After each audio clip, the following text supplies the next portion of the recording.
cameras are out due to technical difficulties, so I apologize to those who are trying to stream it. But we are going to move on with our meeting.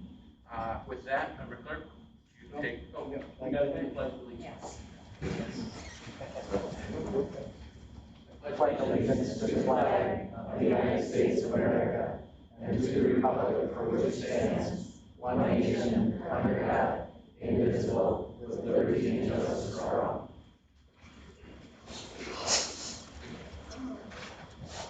Member Clerk, would you please take roll call? Member Corcoran? Here. Member Corcoran is here. Member Ketto? Here. Member Ketto is here. Member Olson? Member Olson is not here. Member Rayfield? Present. Member Rayfield is present. Member Tyson? Here. Member Tyson is here. Member Peterson? Here. Member Peterson is here. Member Laser is here. Thank you, Member Clerk. At this time, I would entertain a motion to approve tonight's meeting agenda. Ketto, so moved. Second. A motion and a second. Any discussion?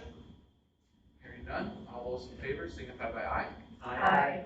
Motion passes. Move to scheduled and unscheduled visitors. Member Rayfield. Yeah, so at our listening session tonight, we heard about a number of topics. We heard about the effect of COVID policies and how it's affecting our volunteers coming into the schools, and there was concern about that. Concerns about the school board being unduly influenced by the Minnesota Department of Health and the CDC. Concerns about how we're doing the tracking of COVID cases. Concerns about the efficacy of masks. Concerns about the importance of equity, an expression that people can believe in equity and be patriotic, desire that students hear about equity across our education, disagreements with Member Rayfield's comments on the vaccination rate, disagreement with mask mandates, concern that we should be have less of a emphasis on racism, and thoughts on how equity is about seeing that every student gets the help they need to be successful. Thank you, Member Rayfield, and thank you to everyone who showed up to speak tonight. With that, we will move on. Student achievement. We have the student report. Yes, so we had a lot of conversation at the board around stemming from the conversation about adding a student school board member. And while that's under consideration at the policy level, we're adding students to all of our school board committees and bringing student voice to our board meetings with the student update. So Mr. Caldwell, would you take a chance to introduce yourself? Thank you, Dr. Massey, and the rest of the school board. It's exciting to have this opportunity to start to bring our student groups into the school board so you can hear from their perspective what's going on. Tonight we have our student council presidents, co-presidents, Anna Butke and Sophia Nelson. They just got off with probably the busiest week of their life in young leadership roles and are being the smart thing, and they have quarantined themselves at home because of some of the exposures that they've had. So they have put together a presentation that they are going to share and bring to us through a Google Meet. So Anna and Sophia, you cannot see us because of our technology, but we can see you. Go ahead and take it away. Thank you, Mr. Caldwell. I'm Anna Butke. And I'm Sophia Nelson. We're your student council president. Let me just present my screen.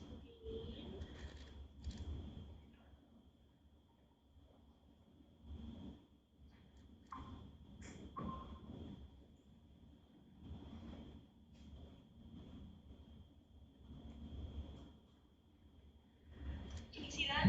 Yeah. Yes. Okay, perfect. Okay, so Student Council's mission is to improve our school's community and to create leadership within our student body. Overall, we just want to create a welcoming community at our high school and make sure that everyone is involved in what is happening at the high school and just make everyone's four-year experience that much better. Yeah, so student council is probably one of the most active clubs at school. Our main event is homecoming week. We have a lot going on that week. We have Pep Fest, dance, spirit days, royalty, flag football tournament, movie on the field. And that's all just like this past week. And then the rest of the year, we kind of focus on doing blood drives. We have mental health week. We do a few food and toy drives, and then any new activities that are proposed to us. So now we're going to kind of walk you through what we did all of last week, since it is our most chaotic week of the year. So to start it off, the Friday before, we brought back Movie on the Field, which we did a couple years ago. And we saw how successful it was and how much the students liked it, so we brought it back. So this committee works on making sure that we have a projector, a place for the movie to be, and like spreading the word so that students actually show up to these events. So we had approximately 200 students show up to this, and we had it out on the football practice field. So 200 students showing up to an event for us that like has never really been done is super successful for us. So we're really proud of that committee and putting it together with such short notice. And yeah, it was a really fun night, and we got to watch The Sandlot. Yep, and then throughout the whole homecoming week, we had dress-up days for the whole school to participate in. This committee was just in charge of like choosing the days and letting everyone know about them. This year, we tried to go with some that weren't as generic because we felt like in the past we've been doing the same ones over and over. So some of our new ones were Monochrome Monday, where everyone dressed in one color, and then Y2K on Thursday. That one didn't quite get the response we were looking for, but I think that it has potential in the future. Ones that we used from past years was Sports Day on Tuesday. That one went really well, and so did Country and Final Day. And then Friday is always Ranger Day, and everyone goes all out, and it's great to see the school spirit. So as kind of like the beginning of our full week of homecoming, we do a flag football tournament on Monday night.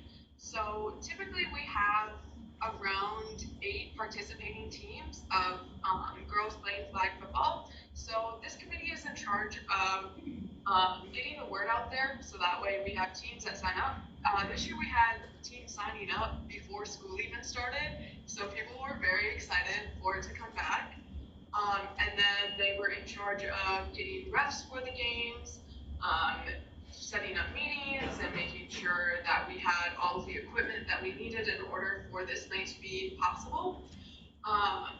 So like I said, we had 8 participating teams, and it all went flawlessly. It was super smooth, and our winning team was the Super Seniors, and we had a ton of spectators come to watch, and it was a $5 entrance fee, so a lot of money was raised that night, and we got to see a full crowd of pride that night. Royalty also kind of went on throughout the week. So the senior class each nominates 10 students for the court, and then the top 5 boys and top 5 girls who get the most votes are on court. On Tuesday morning, we had them create a campaign video to show to the school. So basically during that, they just talked about what they're involved in, their interests, why they should win. They did a few fun games and whatnot. And that's just a great way for those who don't really know the members to get to know them so they can cast their vote. And then Friday, they enjoyed a luncheon with their family. We had Big Apple Bagel cater for that, and that's just like a really nice way for them to decompress and relax before coronation that afternoon at the Pep Fest. So this year we got to try something new, and we brought our annual Pep Fest outside to our new Ranger Stadium. This year, after a year off of COVID, we really wanted to bring back a lot of our old traditions just to kind of make it feel like a bit of a normal year, but we also wanted to change things up and see how we could challenge ourselves with new ideas. And one of those things was moving the location of our Pep Fest. And we found a lot of success with having it outside. Overall, we were a bunch of students crammed into the gymnasium, and so students kind of got to space out a little bit and actually sit with their grades this year. And so at this Pep Fest, we had coronations, so the king and queen were crowned, and then we had performances by the dance team and even the football team. We had a captain competition where they played tug of war, and then this was kind of the first big event that underclassmen got to be involved in. So this really sets the example for what high school is supposed to look like for those freshmen and sophomores, just because they never had that whole school experience before. So it kind of teaches them, okay, this is how we behave in a school setting, and to kind of look up to their upperclassmen. And of course, this Pep Fest really just hypes up the homecoming football game and led us to a victory on Friday night. Yeah, and then our final event of the week is the homecoming dance on Saturday. We did end up getting about 1,200 students to attend, which is probably our most well-attended dance in a long time. This year's theme was fall ball, so we just decorated with lots of autumn decorations, just made it really cute and fun. The student council members who were on this committee were in charge of picking out the theme. They had to order all the decorations and create a plan for us to decorate. They were in charge of making sure there were people at lunches to sell tickets, and they were in charge of just making sure that during the night we had people monitoring the coat room, selling concessions, just all the ins and outs of the dance. It was a really fun night, and I can definitely say me and Sophia were exhausted afterwards, and it was just a really nice way to wrap up the week.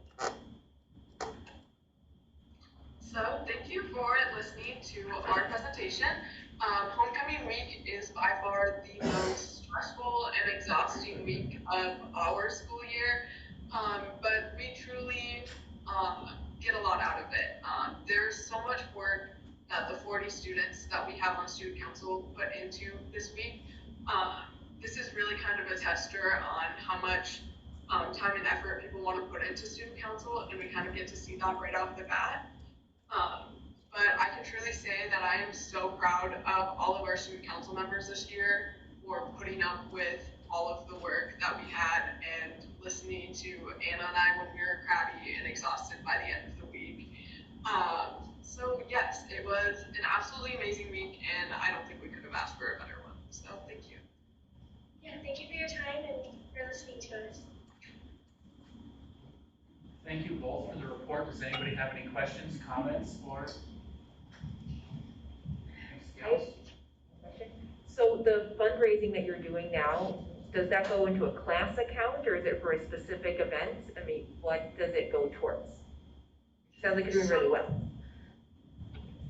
So like our dance tickets, that goes straight to student council, and we use that for different events throughout the year, so we can like continue to fund those activities and kind of create more of like a positive atmosphere.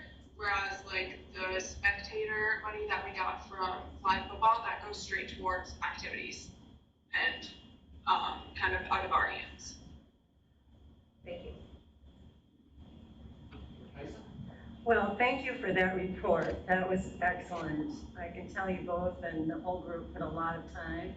I like bringing back the new ideas and bringing back the old as well. That was just so fun. And so we're not calling it Powder Puff. We're calling it the flag football game. That's Yes. excellent. I saw some groups practicing when I walked my dog, and so I'm sure they had a great time. Did you mention the Spirit Bus, and did that go out and make the rounds this year? We did have the Spirit Bus. Okay, and it went to all the elementaries as well? Wow. Yes. That is a lot of planning. Well, kudos to the whole group, and thank you for coming and sharing that. I saw a lot of pictures on Facebook. I wasn't able to go to the game. I had a family wedding, but oh my gosh, and I love it when the guys dance with the dance team, and you know, those girls have like perfect form, and they wear the crooked leg, and it's just so fun. So thank you for your hard work. Thank you. Any other comments, questions? Member Kettle? I just want to say congratulations for doing that, and I think that our future is in very good hands. So thanks. This is Julie. I just wanted to thank you for all your hard work. I know planning, and when you see it come to an end, how exciting, you know, what a great feeling that is, that you just been so successful. And having that new field to be on must have just been awesome for the students, especially the Pep Fest, to not be crowded in that gymnasium. So that is awesome. I wish I would have, was that videotaped? I would love to see that. That's something I would love to see. I didn't get to attend, so, yeah, I'm not Who's sure. your fans? We'll have to find out about that, because I'd love to see it. But congratulations and a great job, well done. Thank you. Thank you. Any other comments, questions? All right, thank you both. Appreciate the report. It was a great report, and I regularly hear from my older children about the facility you get to use that they did not, and I'm sure that it was great. With that, we will move on to Forest Lake Area Middle School update with Principal Lang.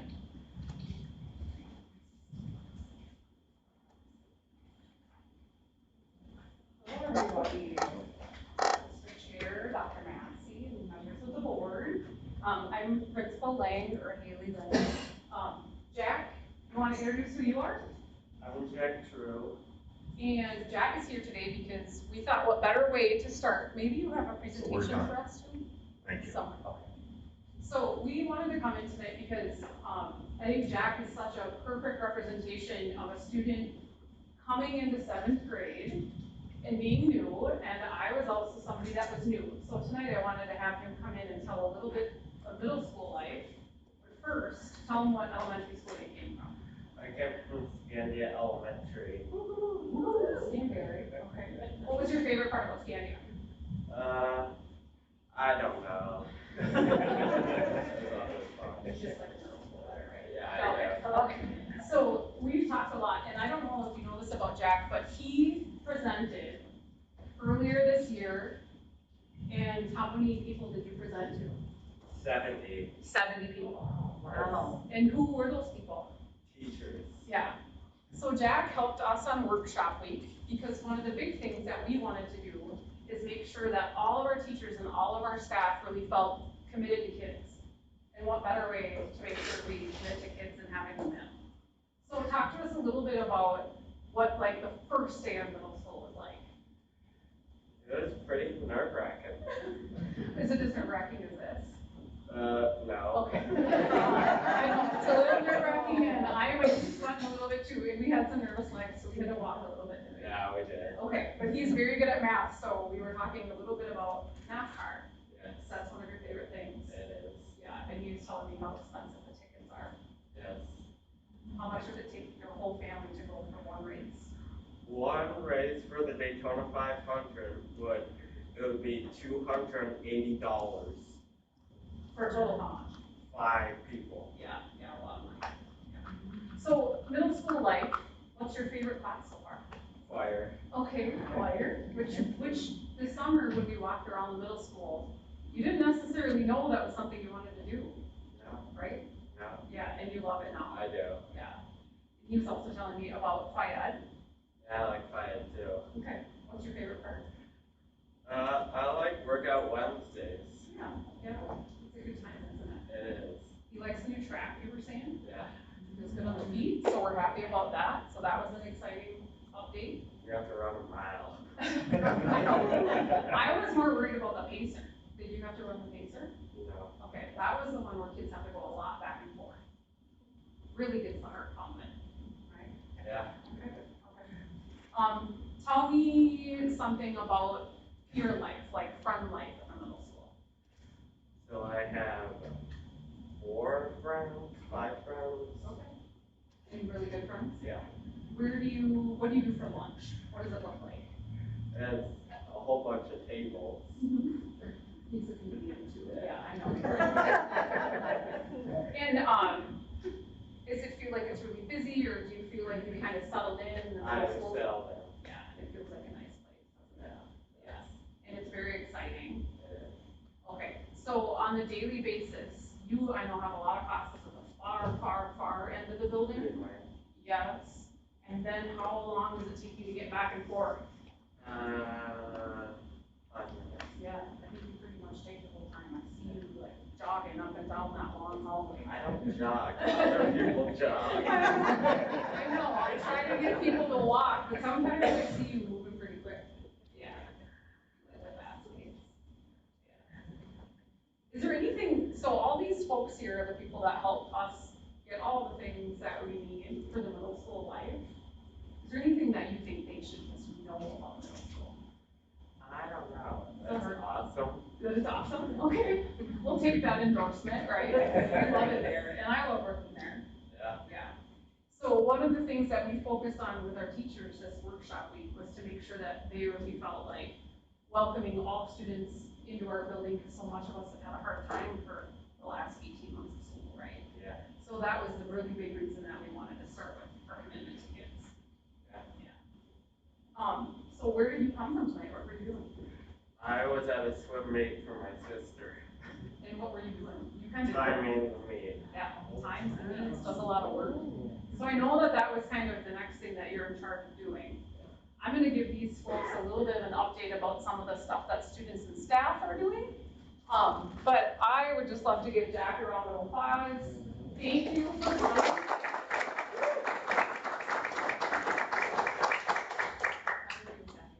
Not a lot of kids have to come here and like present in front of the board, so it's a really big thing.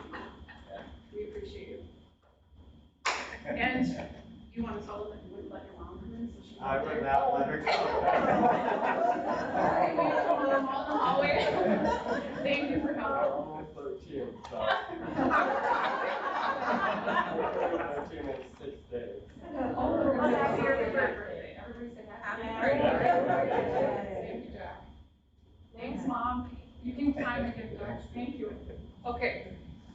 So you can kind of see that we definitely feel like we've hit the year with a great stride. We know that things aren't exactly how we would love them to be, but we wanted to make sure that we give an update on the things that we're really pushing and committing to do, and that's why we're committed, right? So we're here tonight to give a little bit of an update. Ms. Maria Lockwood will help me here in a minute too, but just wanted to show a few images to see how excited a lot of the faces are. We at the middle school also had a really great homecoming week and posted a lot of images and pictures from that week as well. So a few of the things that you guys have heard probably many times over the first phase of our redesign work is the little tagline at the bottom, and you'll see that throughout our presentation, but creating engaging experiences that inspire learning. That's something that we've really worked to keep as a model moving forward, and so you'll see that on a lot of the pieces that we use day in and day out with our staff and with our students. Some of the things that I really focused on this year starting out, a few people had said, just talk about like your first 100 days with students and staff, and I said, I'm still new, right? I get to say that for like a year, but one of the things I really wanted to make sure people knew that was important to me was honoring all the past work that has been done, because the middle school coming together from two separate buildings and really striving to put together the best possible experience for students is essential. And so those are some of the things that we worked on during workshop week in the first 20 plus days of school.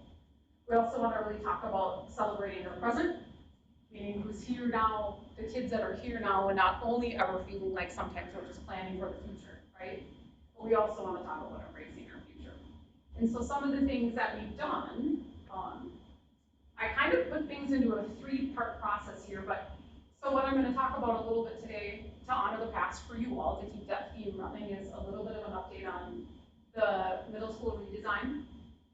We'll have Maria help us out with some of our PBIS commitments, because we've kind of done an overhaul on our PBIS work, and then talking about embracing our future and looking at all the research-based instructional methods that we're using both in advisory and with some of our students transitioning.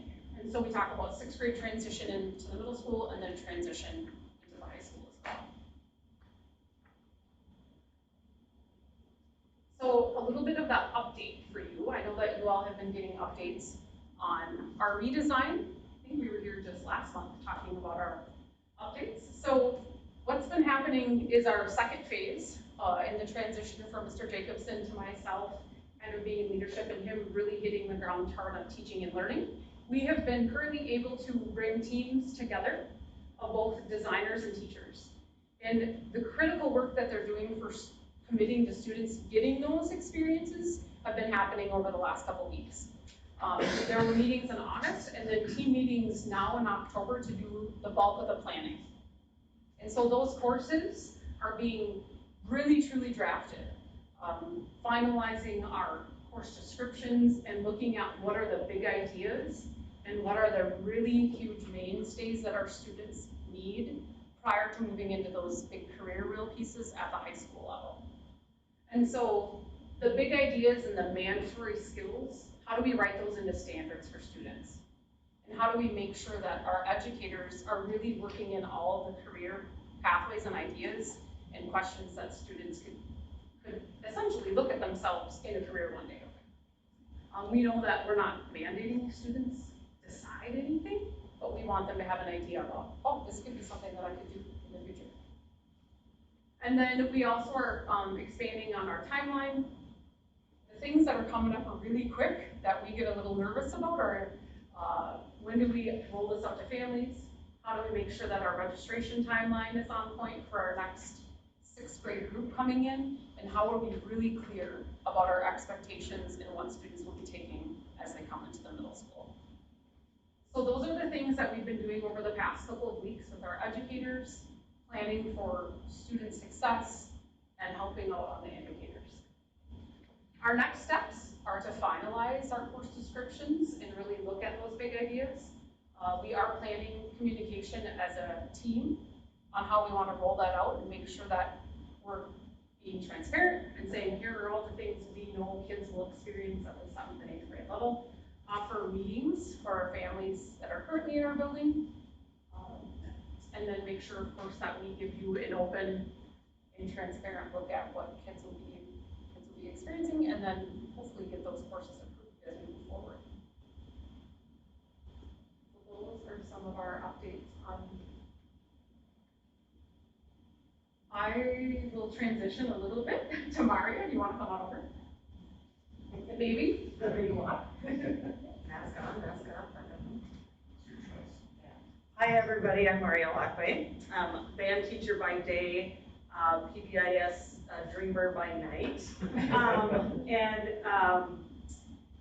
We at the middle school, well, rewind, probably 7 years ago, launched into this world of PBIS and ended up with the logo and the pillars that you see on the left with Ranger Respect and respecting self, others, and property. And that was sort of owned initially by Century Junior High, and then Southwest sort of like, well, we know we're going to be with you someday, so we'll just kind of roll in and do something similar. And it was always on our list of things to do to create something that was the ownership of Forest Lake Area Middle School and its staff. And with the transition, and then with the pandemic, and just things just never happened until this summer in June when we sat down to just kind of debrief and reflect on the year. We just were like, this just isn't, self, others, property just isn't resonating with us anymore, and just didn't really have the depth that anybody wanted. And so we had a lot of conversation, and the team really felt that the 3 E's, that engaged, empowered, and empathetic, that's what we kept coming up with, but we didn't really know what we were gonna what umbrella to put it under. We spent a lot of time thinking, and then we thought, well, wait a minute, the high school has this fabulous We Are Rangers, and I said, there are 3 E's in We Are Rangers, so this seems like a perfect fit, like it's fine. So, so there's our new logo. Those are our new 3 pillars and the work of the Forest Lake Area Middle School staff and team. But I don't know how to use it. Maria probably doesn't give herself enough credit, but she's a fabulous coach of these teams, and I think now we maybe have 14 or plus members on this team. It's a big team and it's a big committee, and there are a lot of activities that happen within our positive behavior intervention support system. And so she probably doesn't give herself any credit, but talk about PBIS Force by Night. Definitely. So yes, from self, others, properties to engaged, empathetic, and empowered, We Are Rangers. So they are having that mantra from the time they hit their secondary campus. You see pictures there of some of our PBIS activities this fall. Every week, our students with special needs do the tour of the school, the Ranger Patrol, they call themselves, and they collect the Ranger tickets that have been deposited in classrooms. Those are their student acknowledgements, and they do the drawing every week, and they send me a list of names, and then every week we post if kids get a free concession item if their ticket is drawn. So just a small acknowledgement, but, you know, and people who feel acknowledged always do more than they're expected, right? So, we had Ronnie in during homecoming week, and if you look at the sign, he's carrying, it says, Ronnie says walk and talk. We've had a lot of congregating in the hallways that has been problematic, and so that was a strategy that, that just came to the team. So, other things, there's a little interactive there. Can I click that? This is one also the extra to our, I don't know, how do I click from here to a media file over there? Kim, can you click the video? It's just a little extra that we use with all of our videos, and I'll tell you a little bit about it after you hear it. We don't have audio. No! Well, it sounds like this. Where's Jack? Because Jack was in the choir that recorded it, so. Wait a minute, aren't you a music teacher? Yes. I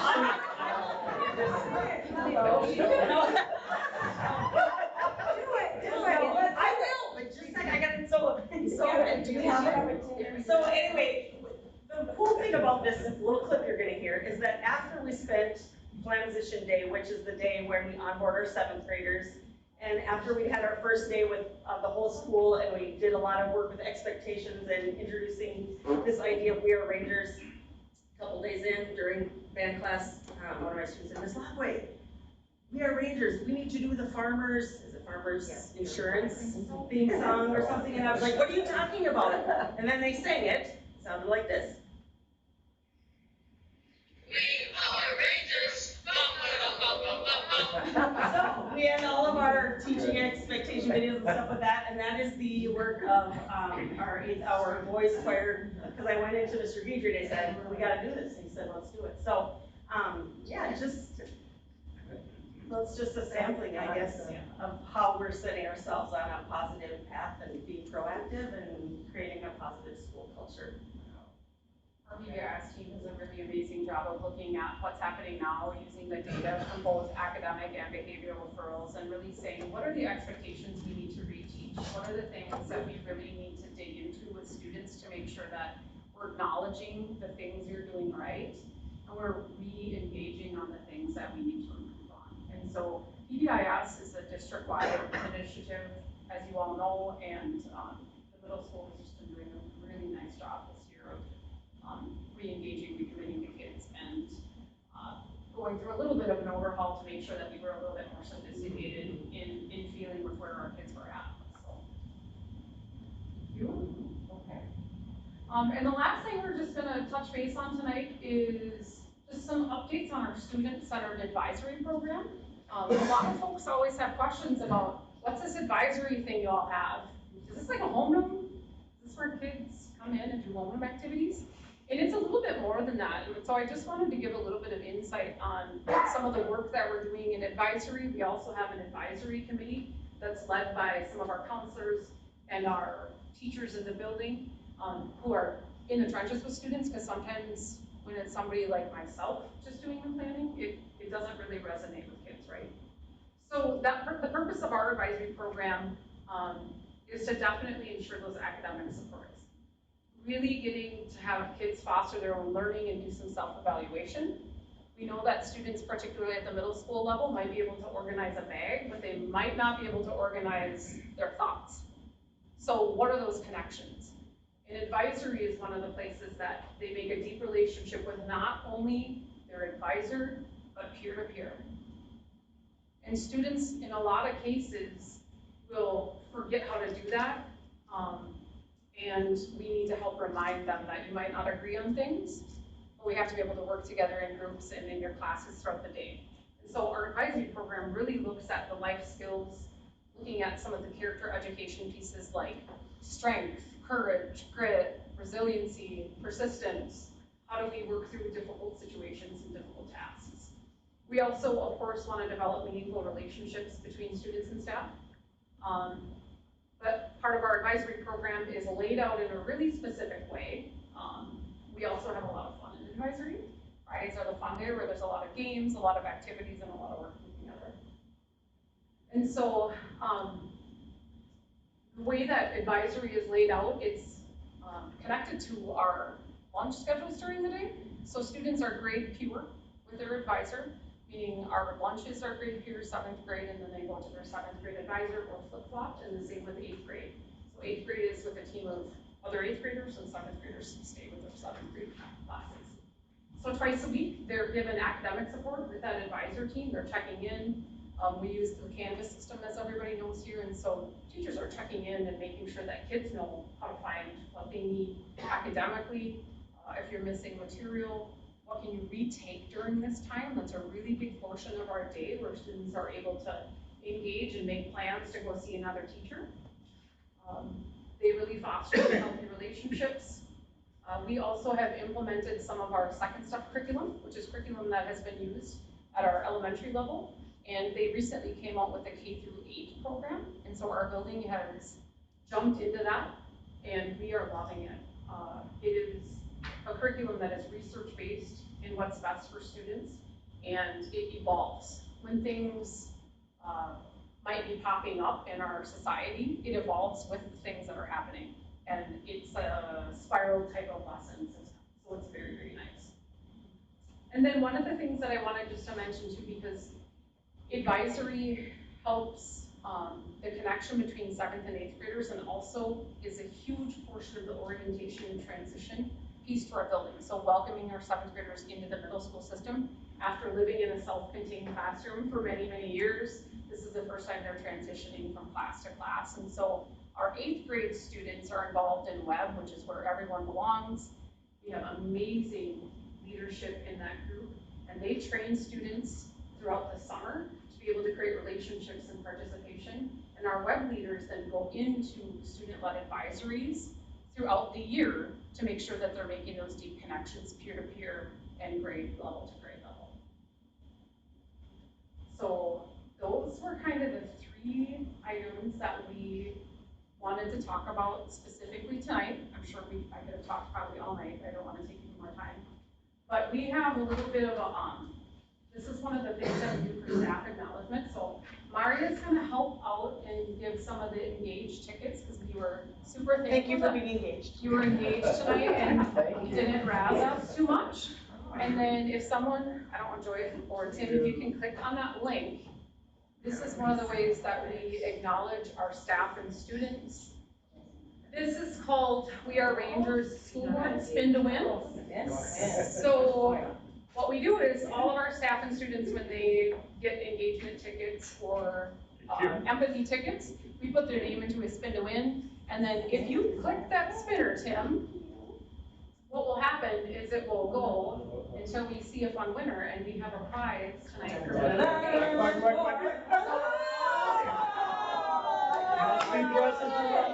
Congratulations.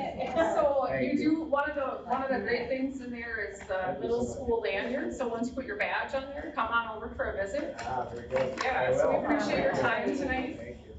If you have any questions, I know that initial questions. Questions, comments? Member Smith? I just have a quick question, Haley. That was just such great information, and thank you for that, both of you. Just before I forget to ask it, how long is the advisory?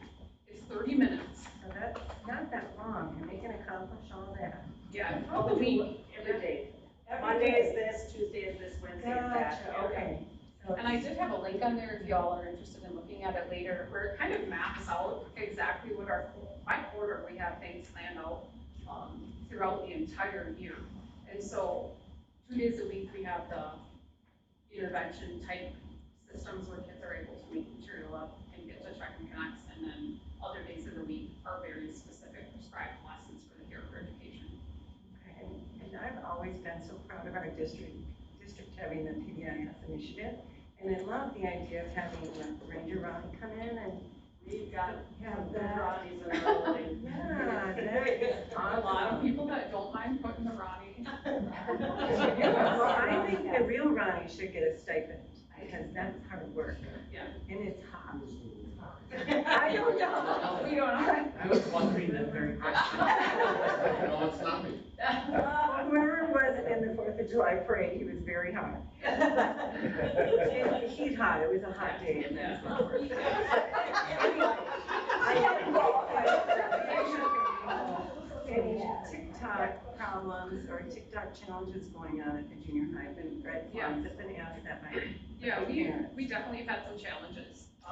For those of you that didn't know, I think that was something that was pretty common knowledge, that TikTok had come out with several challenges. And we're hearing some rumors that there'll be additional challenges throughout the year. We're able to usually walk through it with students and talk pretty quickly about just, things like property disruption and the way that this is our property, and we kind of hold right back to our positive systems and work on why are we doing that, what's the cause of that. And so we worked through some of those challenges. We didn't have a lot. I know that there were other districts and people across the nation that were experiencing significant property disruption to their buildings. So we were lucky in that fashion. And if I could jump in, I would say that the other piece that helped with that in our building is that we had a staff that was really committed to active supervision, and we adapted and adjusted pretty quickly so that we were just in the places where they wanted to be. And That's great. Well, good to hear. And so you're working on the rollout timeline for the new design, right? And included in those community meetings will be like for the elementary schools and their parents that are coming up as well? Yes, that's correct. We're planning the first meeting in the beginning of December. Oh, wow. And then if there's additional needs, we can always adapt to that, or if there's something that we hear that there's a virtual need, we can do that too. We always, of course, like to do them in person whenever possible, so we can do this at the end, right? Ask questions and be able to show people what we're ready and looking forward to doing. Wow, well, great report. Thank you so much. Yeah, I just had a question. I mean, we were in person, the classes were in person some last year, but middle school is a big transition, social transition for kids. And, I wonder if a lot of students kind of missed a year of socialization in the school. What kind of things are you struggling with that? Yeah. I would say probably the biggest thing right now that's popping up on our data is definitely what a teacher would fill something out is just insubordination, right? When we talk about the data that students might be looking at, it's maybe something that's of small nature, but they feel like, why are you asking me to do that? So there's some of that socialization, and we know that students coming from a one classroom setting and then having many transitions throughout the day and what we would consider to be less structured time because there isn't an adult right there watching or engaging in a really specific way. That's probably where we're having a little bit more of the bubble up, but it's a really small percentage of students that are of course driving that data. And we're working on plans. I mean, we're continually evolving. I think we meet every day, if not, every other day, and working with our committees and teams to be proactive, because we want to have a plan to have our students be successful, and they want to be successful. And so helping them process through why are we making these decisions, or what's the cause, right? We need to find a cure for what's causing the need, or why we're asking those questions, why we're misbehaving. Yeah, it's such important work. Thank you. Yeah. Yeah, I'm just wondering about, the socialization part is huge, especially coming from 6th grade to 7th grade. I'm just wondering about mental health support right now for that, hard year that everybody's had. Has there been an increased need in middle school, and how is that being addressed? Yeah, that was a tough one. I'll be the first to admit some of our preliminary data from our needs assessment, which we've taken a quarter of our students' needs assessment, and today would have been another quarter. I haven't looked at the numbers from today, but there was a percentage of students that felt like, I need some more support than what I'm getting from school and home. Then they're able to write that and talk about that relatively openly, and then we're able to connect with home and say, these are the resources we know live in our community, and we know that right now there are some struggles to, even in our community, for some of our contracted service members to hire licensed counselors and licensed therapists. So we're doing our best to provide resources to folks that we know where there are openings if there is a mental health need. Yeah. And also about conferences, how are those being addressed this fall? The conferences? Yeah, conferences for. Yeah. Yep, so tonight was a night of conferences. They're probably wondering where I am. We were running out. And yeah, families had the option for virtual conferences or in-person conferences. We do group conferences currently at the middle school where at least 2 teachers are able to come together and provide what the experience is looking like for their student, so that if they're really excelling in one class and struggling in another, we can bounce ideas off of each other. So that was our plan for conferences, and then Tuesday we do another night of open house conferences. It's nice that David chose that. Yes, virtual or yes, person. yes. Okay, great, thank you. Yeah. Anyone else? I'd like to thank you both for presenting and for having my son over your school. Yeah, and thank you for grilling on Tuesday.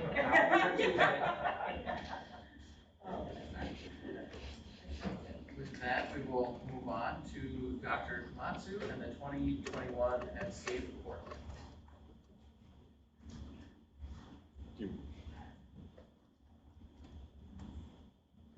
Put it on the desktop. Wait, is it on the podium?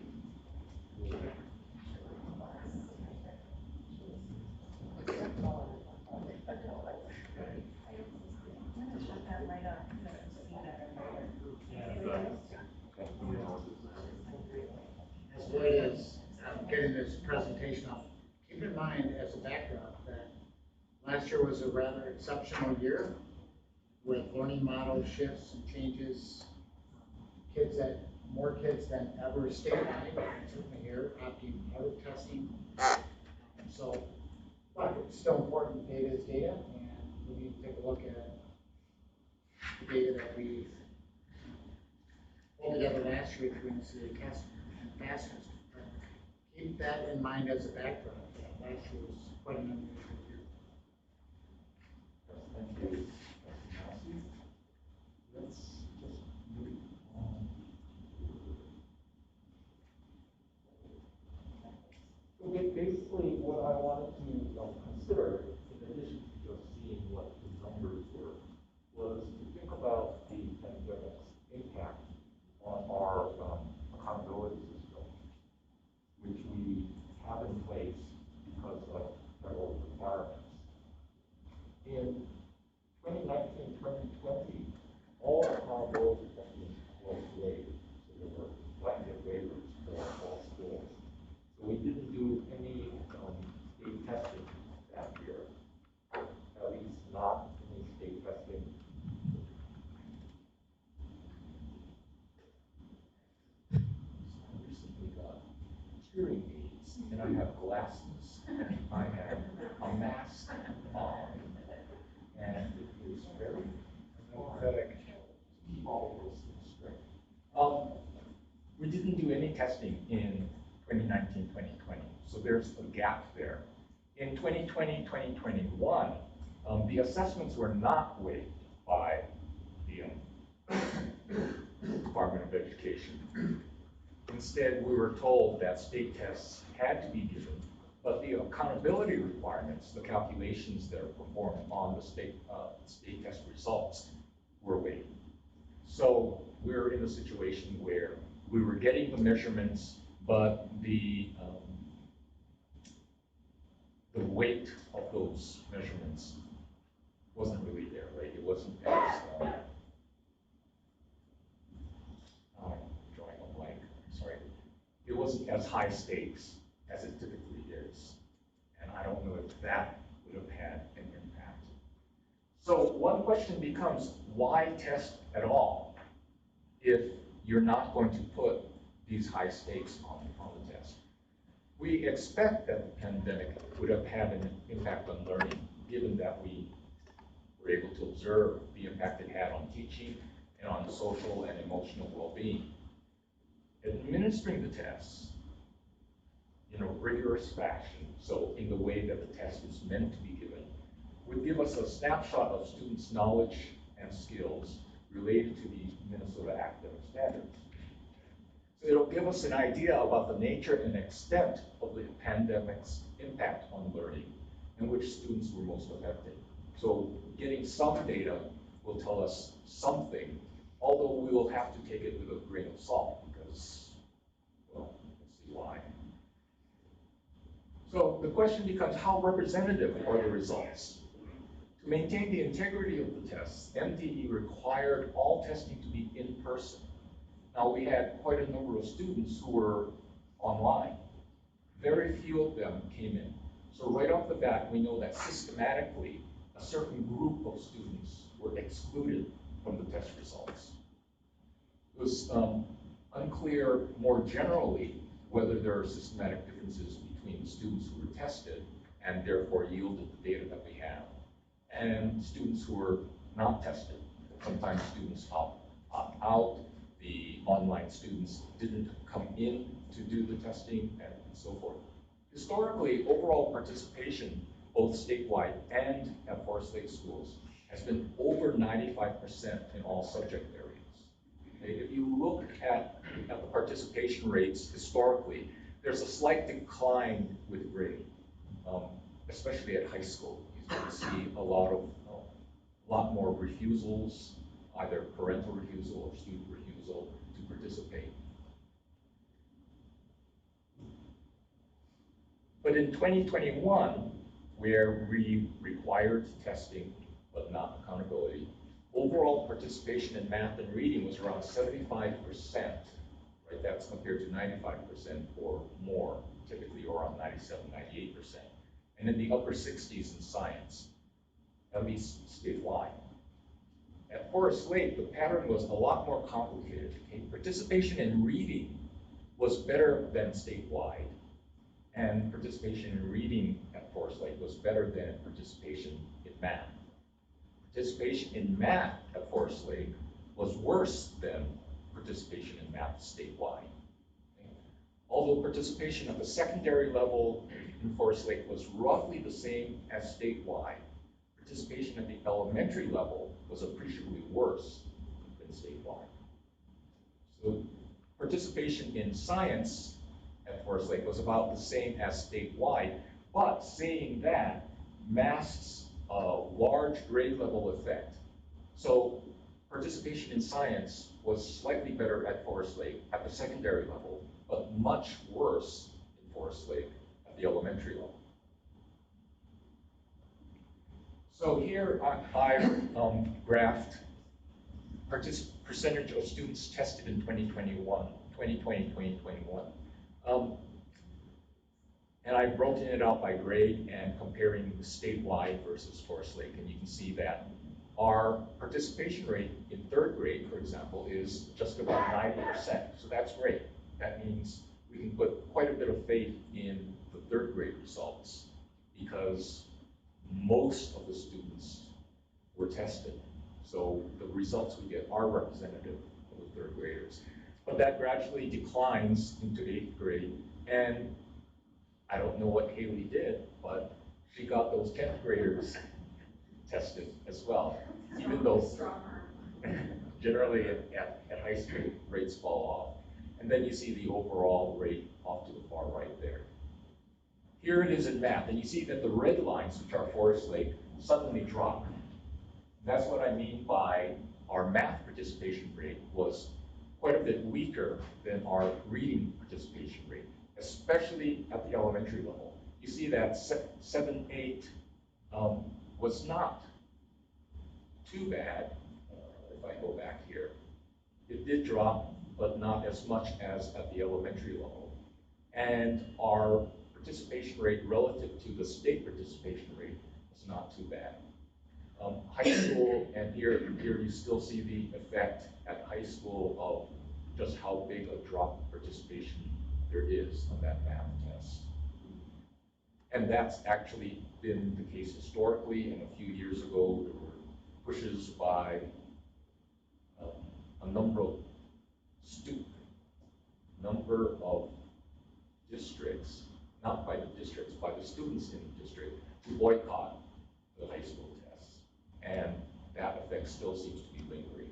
So you see, with math at high school, only something like 50% of the students actually take the test, or took the test this past year.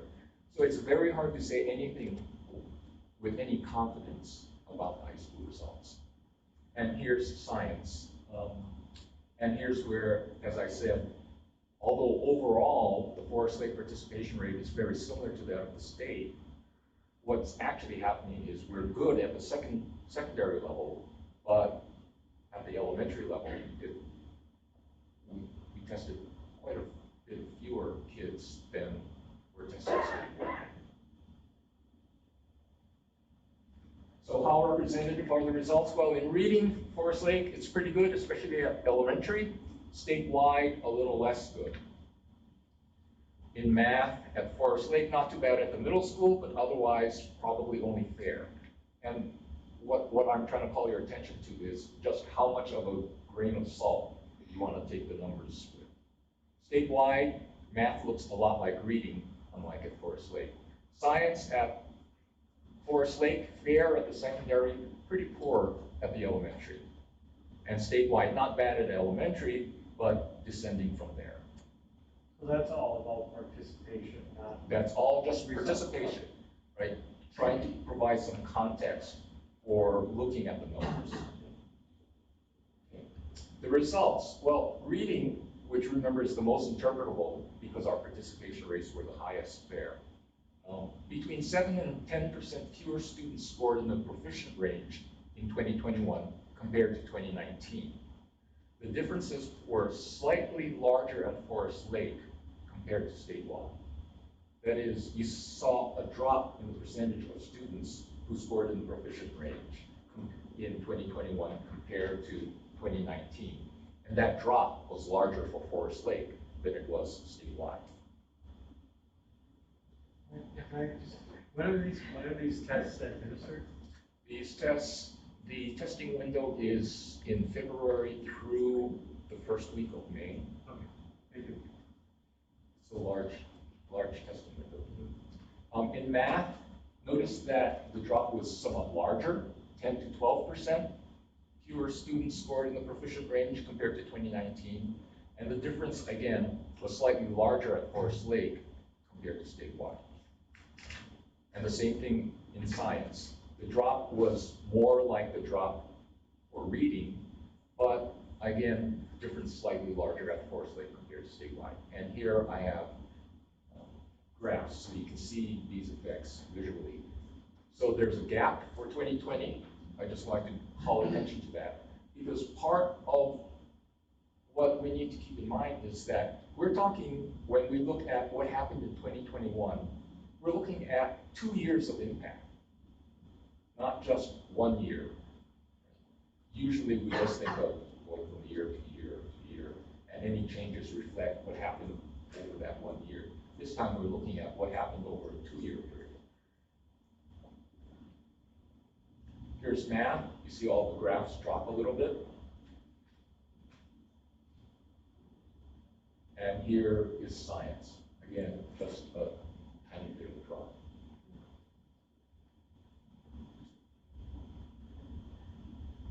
So, in all subject areas, the percentage of students scoring in the proficient range was lower in 2021 than in 2020. The amount of difference is probably greater than we would normally expect over a 2-year period, which implies that it may take more than 2 years to return to where we were before the pandemic. Because 2 normal year change in response to some curricular change or instructional change or whatever probably is not big enough after 2 years to get back to 2019. But our margin of error is much larger than in prior years, right? Because in prior years, we test effectively everybody. So we know what the results look like. Now, we know that there are possibly certain groups of students are systematically excluded from our results. And we don't know how that would have affected the results that we do see.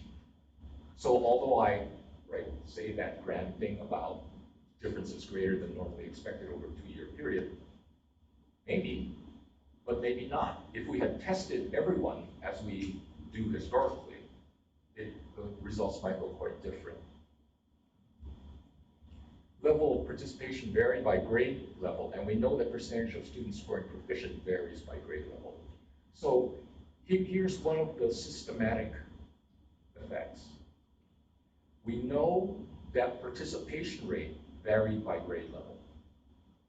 We know that the percentage of students scoring in the proficient range varies by grade level.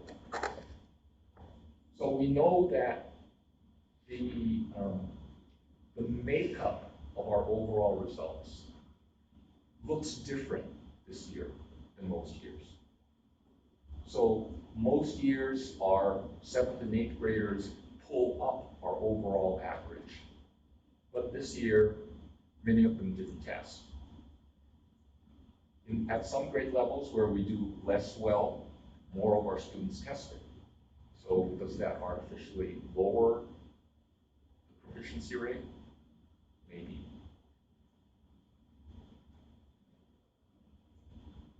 And that's all I had, because I did not think you would want to look at. I have graph after graph. And I'll spare you that, but this is just a hint of, see how much the results vary by grade level? And it's not exactly clear why that happens. Because notice, it's not just for a slate. So it's not just us doing something weird at certain grade levels. It's statewide, which suggests it may be a property of the test itself. For years, 3rd grade reading results looked great. And then 4th grade fell off. And what we discovered was the criterion for proficiency at 3rd grade didn't quite track with the criterion for proficiency at 4th grade. So, because the criterion was set lower for 3rd grade, a lot of students met proficiency. And given the same level of proficiency, they no longer met the criterion for proficiency at 4th grade. And so our proficiency rate would fall. That's been corrected, so it looks a lot better. But this is suggesting there's something funky about 5th grade. Kids would agree. I also tried to look at whether certain demographic groups were underrepresented compared to most years. And in fact, it's the groups that are traditionally underserved who are underrepresented in our test results. I'm not quite sure why that is, but there it is. It's going to be interesting to see what happens this year. Yeah. I mean, we're not back to normal, which makes things even harder. But I think one of the good things about the pandemic is it sensitized people to the whole child. That how a child performs in school is not just a function of what happens in school. That all the kinds of stuff that they deal with outside of school will affect how kids learn and how they do in school. And I think if we, as a society, start paying more attention to that, then that's a good thing. Any other questions? Lloyd, I was curious, one question I had was about the students that didn't test. What do you think that'll bring them to the next testing cycle? Yeah, well. Any crystal ball or? Part of what's going on is that I think everyone has been sensitized to how disadvantaged certain groups of students are. And I think a lot of schools are trying to address that discrepancy. And it's not necessarily just based on demographics, but looking at the individual student who has challenges, trying to address those challenges. So it may be that with that new emphasis on the whole child and trying to individualize instruction for kids because different kids have different challenges. Some kids have a lot of challenges and they need more. That may help smooth out the gaps, at least a little bit. So I'm hopeful that even though in our current results, traditionally or historically underserved groups of kids are underrepresented, that when we get them back into the pool of test results, that things will look pretty good. Well, that's all. Other questions, comments? Seeing none, thank you. Thank you. All right, we'll move on to positive happenings. Member Rayfield? I just want to say how great homecoming was. I know everybody else here shares that, but it was just so fun to walk into that new stadium, walk up, get some food at the new kitchen, use other resources at that building, and walk into the new up into the new bleachers and look behind you at that beautiful place for the press up on top, and then to win the game. That was just come out strong right away, and that was just icing on the cake. And seeing all those kids having fun and laughing and walking around, and it was just a great night. And it was just such a positive happening. And you know, I know how long it's taken to get that reconstruction done, and so I'm just so thrilled that we got it done, and the kids were using it and loving it, and the parents were loving it, and not a negative word there. Everybody just had a great time, so. Hey, I did a lot this month. September, I feel like we're back to 120%. I've gone to a lot of community ed soccer games, and they've done pretty well as a team.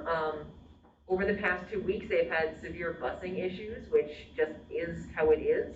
So I wanted to give Kyle some credit about his communication, and the other parents have been figuring it out between the school suburban and parents. Everybody got to and from every game.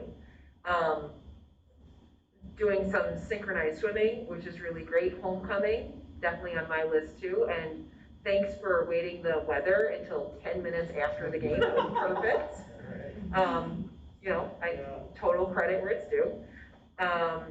Just starting community ed volleyball, which is sort of a completely different vibe than soccer because it's all just inter schools. So there's no other schools to see, but it's really still interesting to see all the different kids getting together, and they know each other from other sports. But it was really good sportsmanship.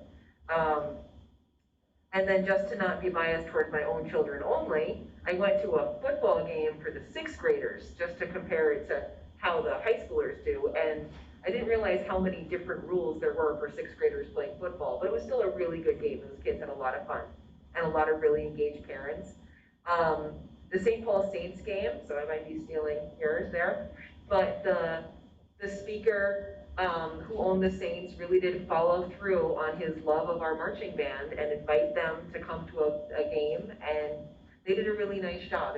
They felt, I think, very professional marching around, and you couldn't tell that they weren't professional. They sounded great. The Tesla event went off really well. And then last but not least, the web program, I've heard some really, really good feedback from 7th grade parents who their children felt really supported. And then the 8th graders that my older child's peer group really had fun doing it. And I think that was a nice first taste of leadership, that they didn't really have the same thing last year. So they had to kind of almost recreate it because they didn't have too much going on in their own 7th grade year. So it's been a busy September. So looking forward to October. That's my report.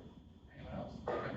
I just want to add one thing. As an advocate from the very beginning to get more student participation in all of our committees and our meetings, I was really pleased with what happened tonight. And that makes me really happy with where we're going with the whole idea of getting students more involved. So it's great. Anyone else? So I was sitting here thinking, man, I didn't do anything. Oh, go ahead.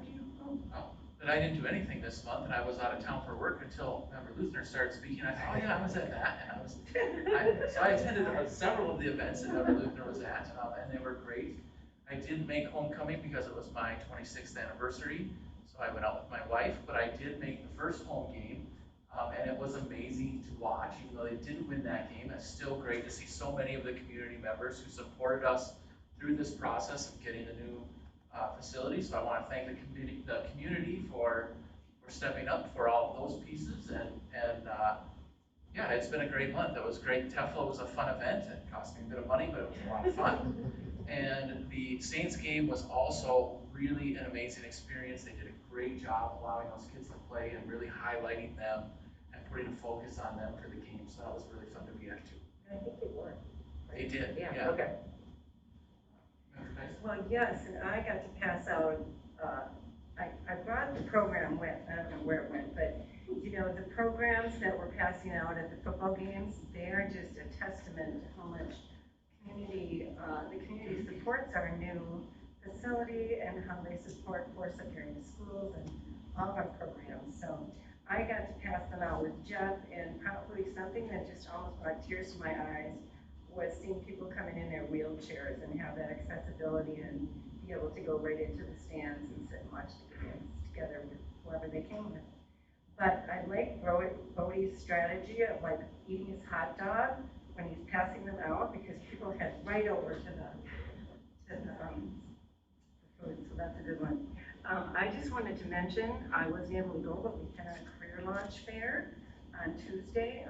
The parents have talked about it with me, saying that it was just a fantastic event, and lots of great information. It makes their student feel so confident when Mom told me. And then I also want to mention that TEFLA was a really fun evening, busy. Thanks to Alex for all your work on that. It's just not simple putting on a big event like that. And to have the band there and play at the end, I was like so pumped up. It was just really exciting. And I also won some wine that Member Olson had to run up and get for me because I was off visiting. But it was a really fun night. Thank you for all that work. And that is about all I did. So looking forward to going to another football game.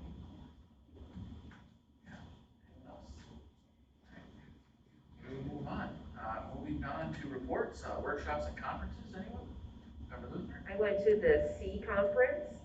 It was their bigger meeting of the year. They went over just business stuff, and the major thing that I think we should all acknowledge is Deb Griffins is retiring. So she's retiring at the end of this year, and she is truly retiring. They're not taking a different job. She plans on traveling. So who they replace her with will be hopefully a great addition. And they went over a survey that was professionally done regarding views on masks, vaccine, and politics. And it really shows that we're a very, very split society, up and down Minnesota, rural, urban, very, very split on nearly everything, except it goes to show it's really very almost equally split. So when people say it's 75% of people feel this way, it's not, it's like 50. Or 90% feel this way, like the survey says it's around 50. And there's some stronger pockets, but it was interesting to see that data, and it was a pretty new survey done in August. So they said things always change. This was before a couple big world events and the Delta surge, so they expect changes when they do their next one, but it was nice to have some real data to think about. And that concludes my report. 9:16, Member Kettle. Jeff, sorry, Member Chair. I just want to mention that I took a webinar, and I'm just going to make this really brief, but it was put on by the Federal Department of Education. It was on the American Rescue Plan funds, which we've asked our, all that funding that we have. And we know that, there's been tremendous impacts to students' mental health. And so a lot of, and what caught my eye is that's put on by the National Association of School Counselors, School Psychologists, School Social Workers, and School Nurses. So they each gave little informational updates, and it was really great.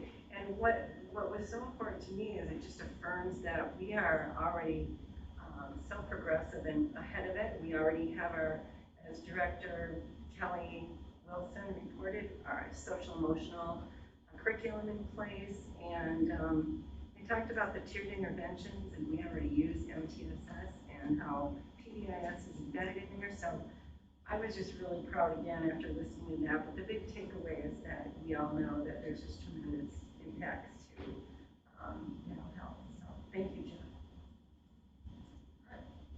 Anyone else on workshops, conferences? We'll move on to 9:16 with Member Kiddo.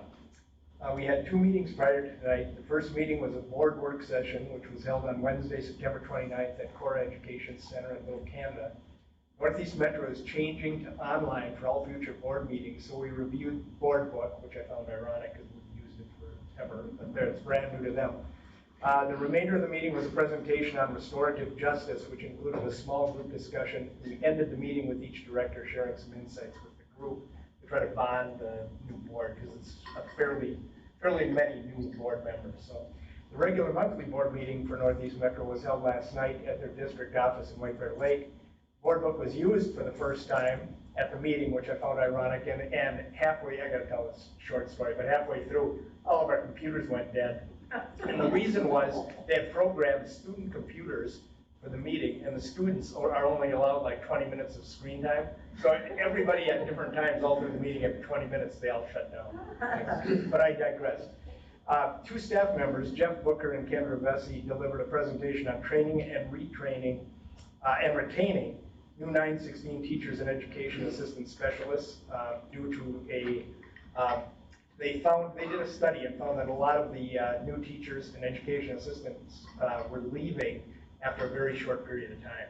And so they implemented 2 new people to handle the training and retraining for those teachers and education specialists. It's a new program for Northeast Metro, and it was again due to fairly significant loss of personnel within a year or so after their tenure. Dr. Belray Bowe gave a superintendent's report, including an introduction of Mark Coonley, who is our new executive director of finance and has just started. And we ended the meeting in a closed session to discuss labor negotiation strategy. And that concludes my report on 916. Thank you, Member Kiddo. We'll move on to buildings and grounds. Also, Member Kiddo. Buildings and Grounds Committee. The committee met on September 16th. Larry Martinetti and Bill Schwartz presented an update on the status of our construction projects, a review of the portions of the preliminary tax levy for 2022, which I hate to say it, knock on wood, but it's looking awfully good right now, a review of American Rescue Plan, ESSR, SR3 funding plans, a support for the city of Forest Lake, there he is, Forest Lake stormwater management and development plans, and Bill reviewed some current maintenance issues, and that ends my report on that committee. Thank you, Member Kiddo. City of Forest Lake, Member Tyson. Yes, we do want to thank Councilman Husnick for being here tonight and for supporting and being engaged with Forest Lake area schools. The City of Forest Lake is still streaming their meetings. The downtown planning results are in. I think I reported that they started taking information online. A lot of it is closed for comments, but you can still go on and kind of interact with some of the information there. The water ban that started on July 26th has now ended, and they conversed 100 to 150 million gallons of water during that time period. And then the Forest Lake City Council is working on the city's budget. And that concludes my report. Thank you, Member Tyson. Thank you, Member Huesnick, for being here, or Councilman Huesnick for being here. I appreciate that. You're welcome. Communications Committee, also Member Tyson. Yes, we had introductions, and it's kind of exciting. We have 2 new members that are very intentional about being on the committee, so that's fantastic. We also heard about the overview of the proposed communications committee, how there's just many platforms, and how our communications in our district has really evolved. I mean, I can think of so many things and ways in which it's really evolved and just keeps coming up to the next level. But the most interesting thing, and I think what other board members, if they do want to have input, is every month we will have, so we went over what the scope is. So every month there's going to be a topic. So October is district websites, so updates and feedback. November is emails, which is kind of a broad topic. December will be technology. January, social media. February, print materials. And March is district marketing. So I like that focus and that scope because I think if anybody has input to that, they can come to those specific meetings. So that concludes my report. Thank you, Member Tyson. We'll move to community education. Member Luther. Thank you. So community education does not meet on our normal Thursdays. It meets on Mondays throughout the year. There was 8 people there in person and 1 virtual. We did the pool update and tour. During COVID, we all know that the pool got a lot of maintenance done and it looks beautiful. And they also were able to keep swim lessons and swim activities going during COVID, except for like the very lockdown portions.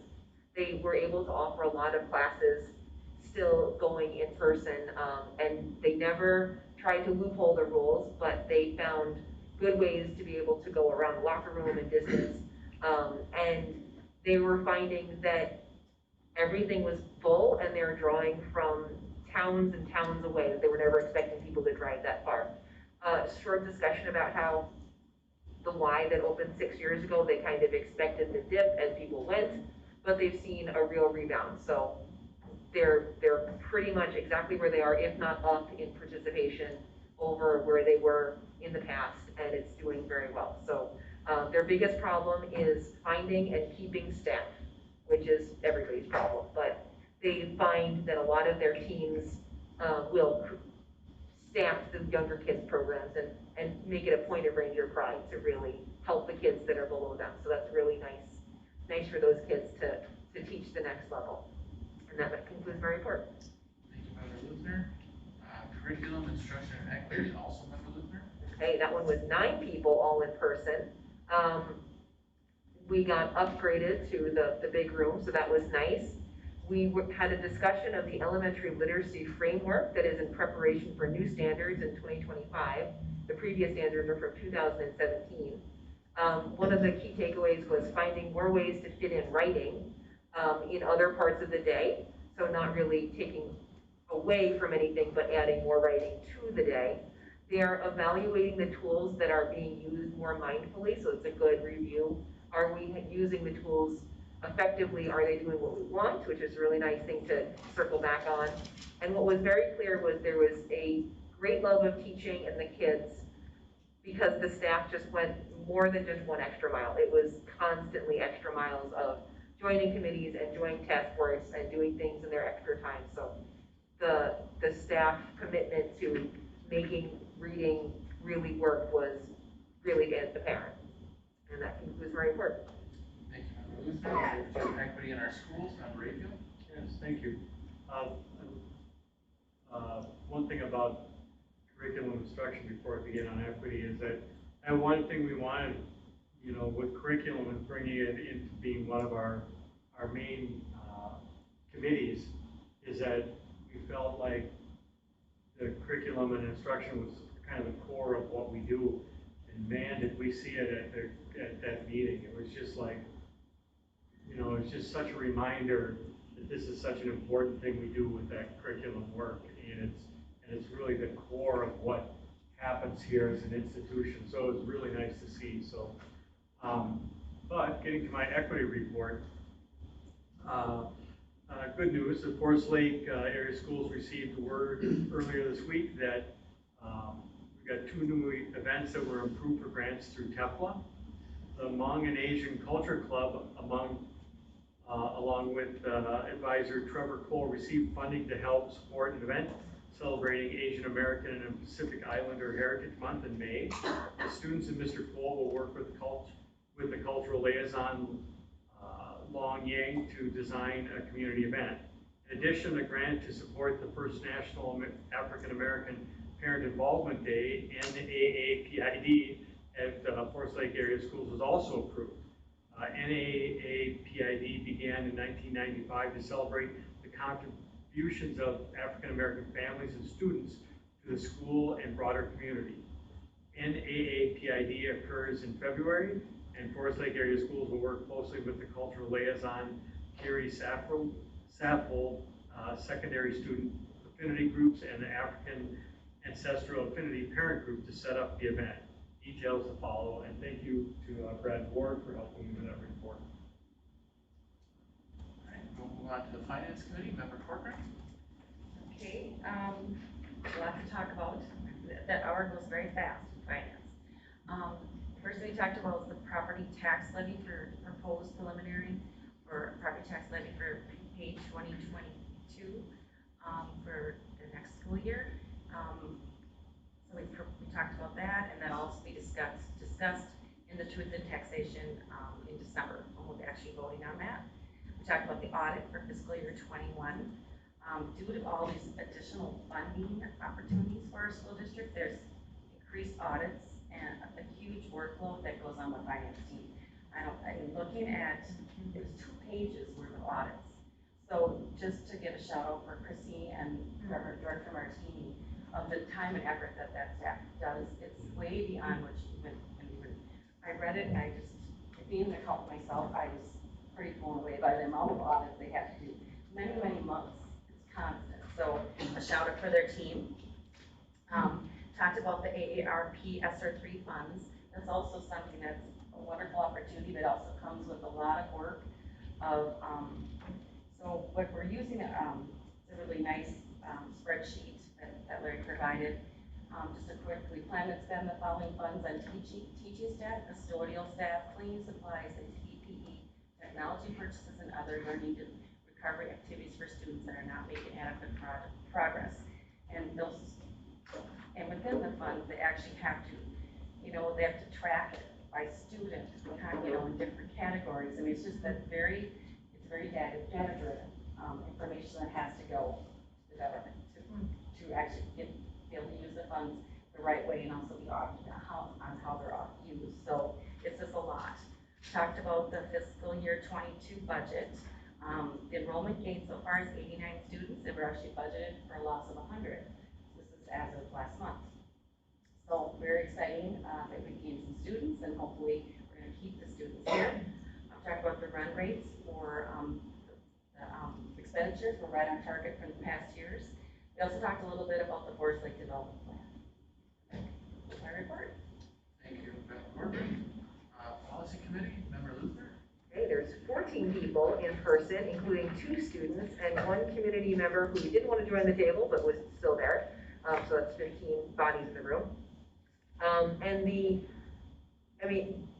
policies that were actually discussed are up for approval later this evening, so I won't really go into them, but they are, as we were instructed, there's some policies that we have very little say, actually no say about how they are because they are mandated by the state or federal guidelines, but we still also have to bring them up and approve them. So there wasn't much to talk about in them other than what they need to us. So it was more an introduction to what the policy committee does for the couple new people that were there. And then the rest of the things, if they're not legally mandated, we're still plowing through, making sure there's nothing left over from the 70s or that could use an update or polish.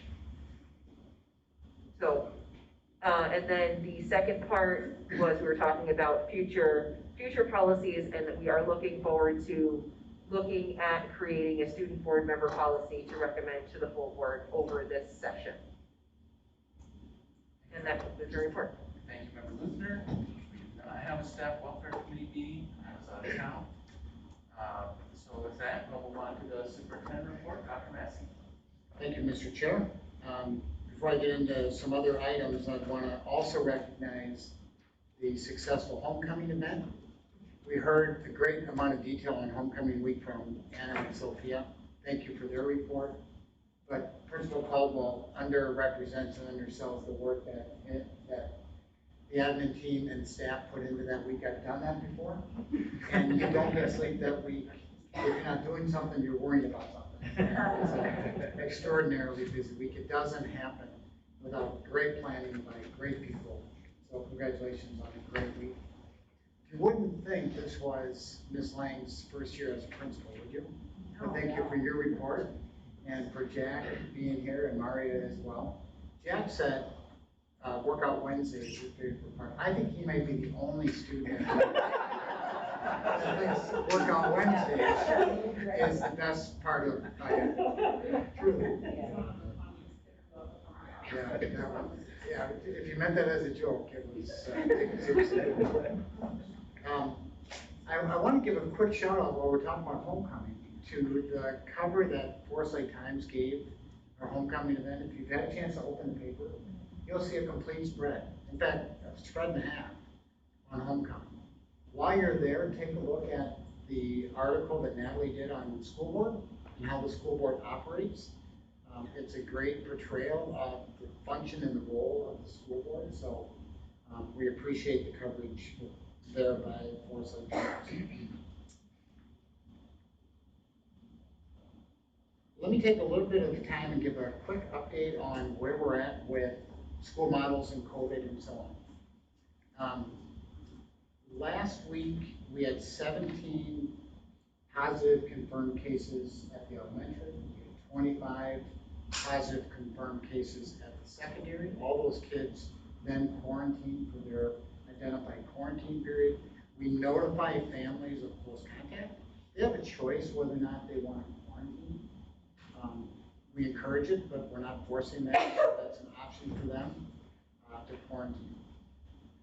As we're all aware, we've got our elementary mitigation matrix that calls for masking in an elementary classroom should there be one positive case. If the illness rates in an elementary school exceed 5% illness rate, we're masking the entire school. 2 weeks ago, we hit that threshold in all but Land O'Lakes Elementary, and we were masking for the 10-day period as identified in the matrix. There's been a lot of questions on what constitutes as a COVID-like illness, and admittedly, almost everything. And that's a challenge for us. We have put a lot of time into helping our health office assistants drive information coming in on illnesses. To be specific, we've asked families if they have a positive strep test, tell us that. We don't want to count that. If you have a negative COVID test, tell us that.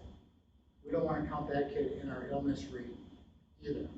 If it's some other diagnosis from a doctor, it's allergies, it's something else, and it's put in on COVID, we don't want to count that either. But if it's potentially COVID, we want to make sure that we're addressing that and not creating deeper and further spread in our schools. There's been questions that once we're in masks, we'll stay in masks because an illness, everything looks like COVID by way of illness. The fact of the matter is this week, 5 of our 7 elementaries are now out of masks.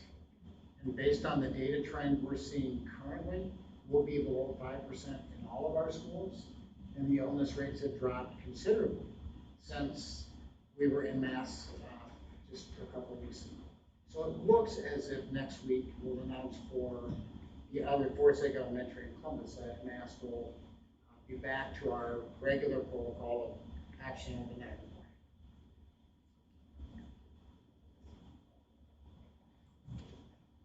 One of the things that ties into the illness rate is we could be really precise.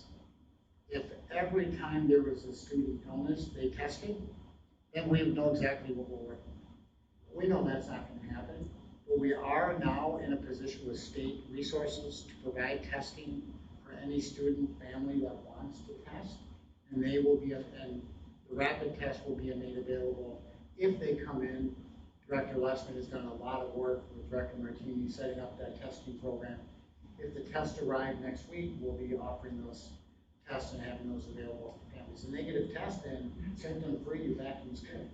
You don't need to be quarantined if you're not feeling well.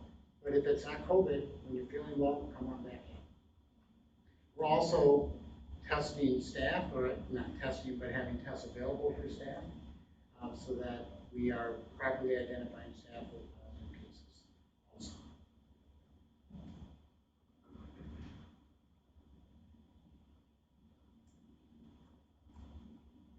Just before the board meeting, communication went out from the district on our bus driver shortage. We were limping along this year as we watched the news reports from other districts, and some weren't even able to start with a full bus fleet. Some were shutting down bus routes, having drastic measures.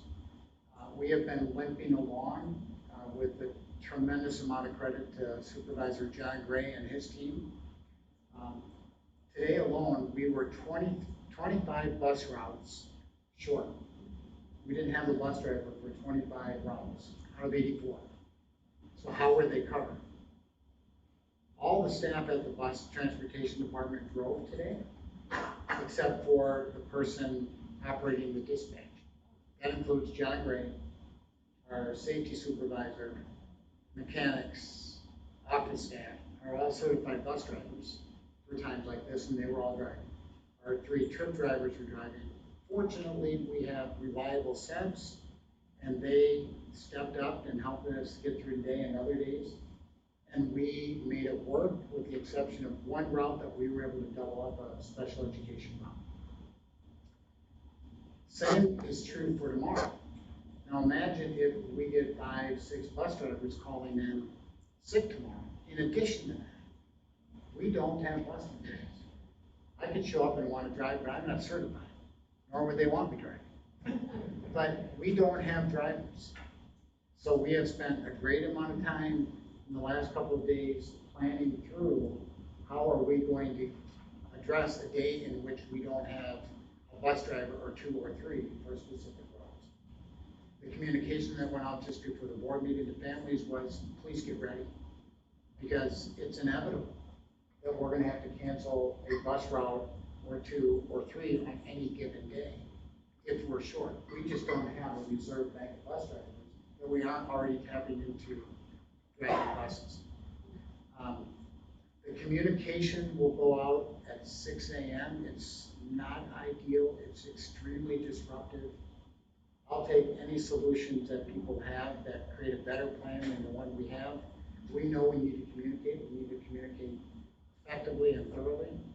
But John Gray goes home at night, assuming that we're good to go, and if he's not, he'll call me. But if he goes home at night and everything's good, but 6 drivers call in sick in the morning, and he doesn't have a bus driver, we're canceling routes, which means those families need to be ready to get those kids to school through carpool, through any means possible. Or teachers will be providing work through online resources for kids to do at home. It is not ideal.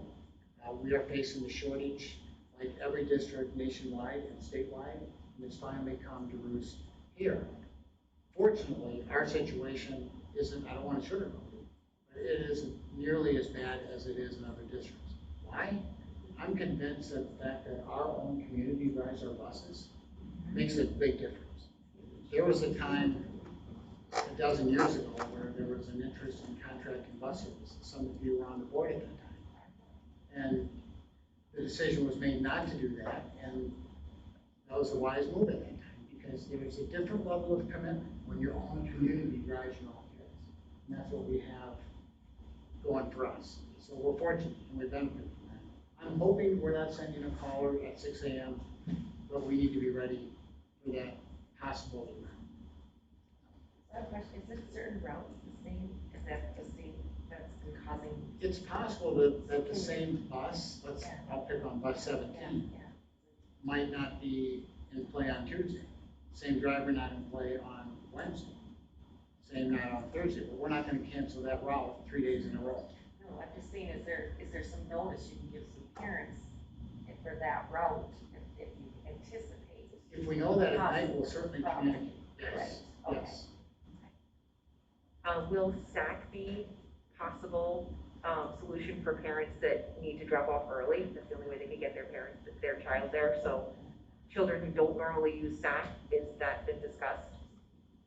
Yeah, that's gonna be a challenge. I would ask Director McKinnon to speak to that, but if we get 20 kids showing up that we weren't staffed for, we were not in compliance. There's medical things that come with kids that we want to have, allergies and things that we want to be aware of. So unfortunately, I don't think in the short term that that's a viable option.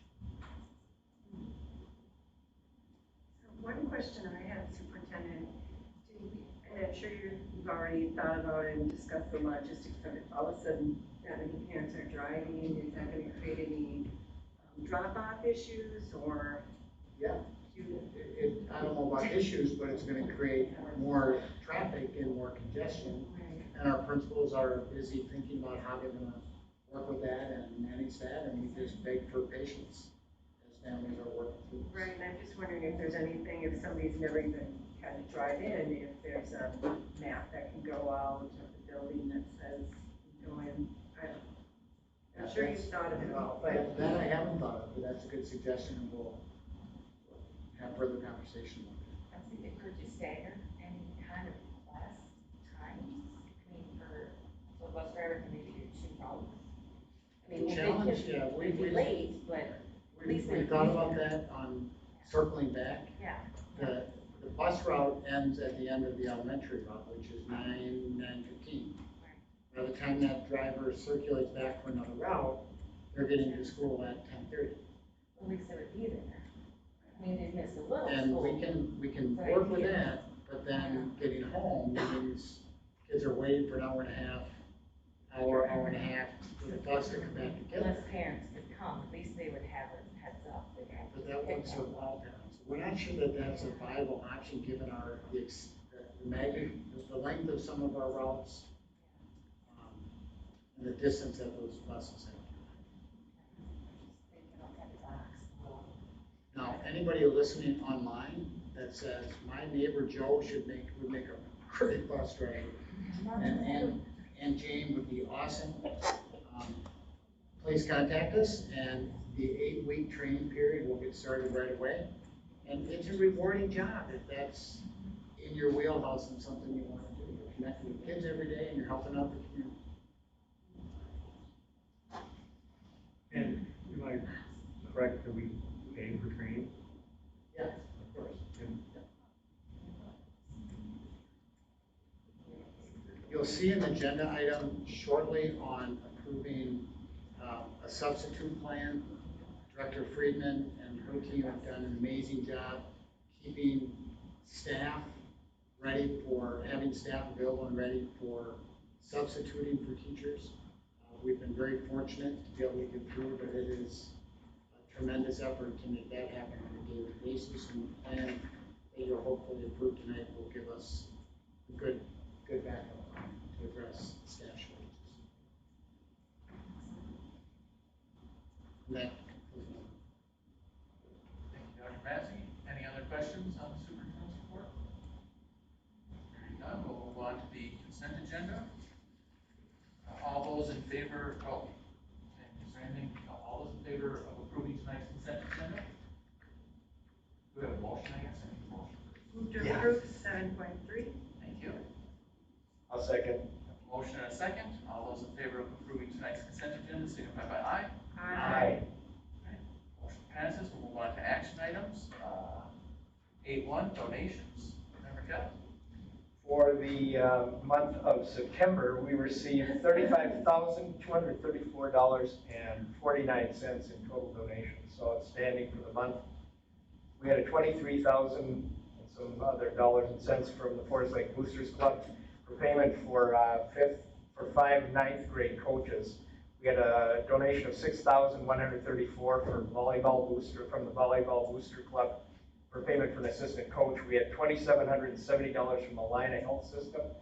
We had $2,018.60 from the Rangers boys racket boosters to purchase benches for tennis. We had a number of $300 donations for Rangers tennis bench sponsorships. And we had a $20 donation from the Target Corporation Cyber Grant to Lino Lakes Elementary to assist students and staff. And last but hardly least, we had 9 bags of groceries and 2 backpacks given by Elam Lutheran Church to Forest Lake Elementary to assist students in need, and that was a value of about $150 to $175. We would like to thank all of those organizations and individuals who made those donations, and I would like to suggest that we accept that and permit their use as designated by donors, and I move such. As such. Do we have a second? Second. Motion and a second. Discussion. I would just like to say thank you to the community. It's always astounding the amount of donations that we receive for this district, and really helps us achieve the goals that we set forth. So with that, all those in favor of approving A1, signify by aye. Aye. Motion passes. We'll move on to A2, Forest Lake Grade School staff retirement notices. have two retirements tonight, John Wawater and Paul Zaradka. 30 years of service between the two of them, and Paul is a bus driver, so we will definitely be missing him. Let's not approve it. Do we have a motion to accept A2? So moved. Second? Motion and second, discussion? Just if there's any way we can get Paul to stay for another 5 years. Till the end of the year. Any other discussion? Hearing none, all those in favor of approving A2 signify by aye. Aye. Motion passes. On to A3, the regular district building substitute proposal. Dr. Massey. Thank you, Mr. Chair. Tonight, administration is asking for your approval of, and you'll see in the description, up to 11 teacher substitute positions. We would move the sub rate to $180 per day, and they would be essentially dedicated subs that would be not permanently assigned to a building. They would be assigned to a building, but also be available to work elsewhere in the district. Having these people already on the front end, signed up, ready to go, committed, and available daily will be an enormous help for our system. And with that, administration recommends approval. We have a motion on A3. Move to approve. Second? Motion and second, discussion. I'm just glad that we're doing that. It's very, I mean, I know as much as hard as to get bus drivers, how hard it is to get substitute teachers, so. And Mr. Chair, I would add for clarification that as we talked about American Relief Funds and ESSER funds, this is precisely the reason for those funds. Yes, a lot of those funds came into play last year.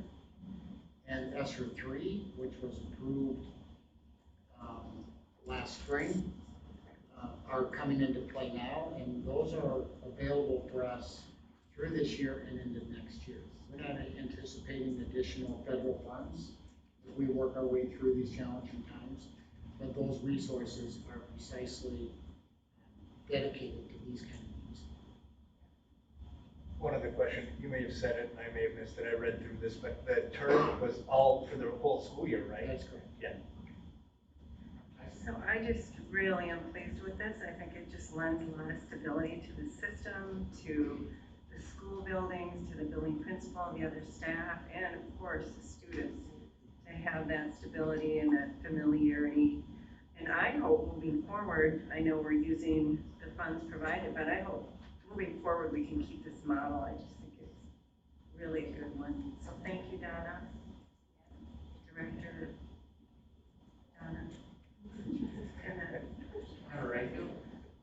Member Tyson perfectly encapsulated everything I want to say. Any further discussion? Hearing none, member clerk, would you please say roll call? Okay, member Kiddo. I have to abstain because I am a sub in the district, so I don't feel comfortable doing it. Okay, member Rayfield. Aye. Member Rayfield votes aye. Member Tyson. Aye. Tyson votes aye. Member Peterson. Aye. Peterson votes aye. I also abstain as a sub of the district. And member Corcoran. Aye. Corcoran votes aye. And member Olson is absent. Motion passes. We will move on to A4, school board self-evaluation discussion and superintendent goals. With that, I'll tee it up a little bit. I have sent out to all of you the proposed goals that came out of staff welfare. And here's an updated copy. Oh, I just don't see how. These are updated. So we'll pass around the updated copy of the superintendent goals. This is, oh, all right. You know what, we can recess for 5 minutes. We'll recess for 5 minutes before we take this one out. All right, thank you. Back in 5. I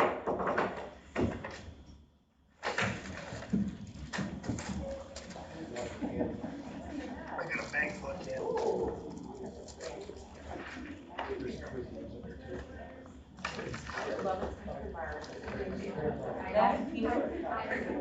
We just Julie Ullman with her M&Ms.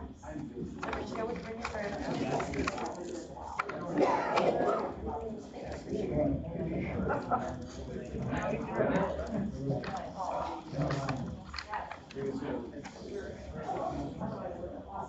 Yeah. you did your question.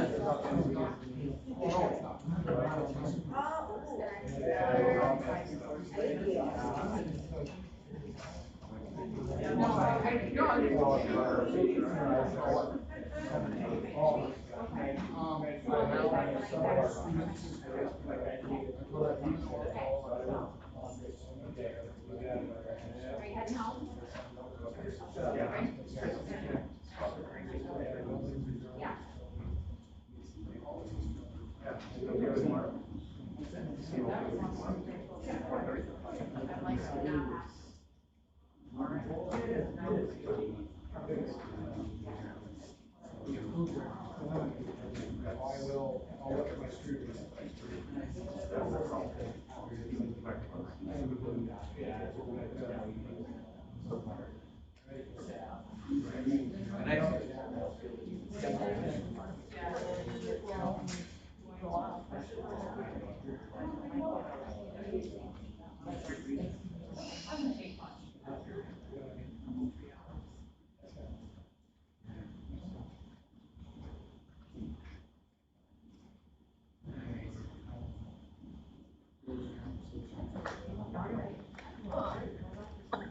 How are you doing over there? We don't even have any coffee for you. I know, but it's all right. My computer's dying though.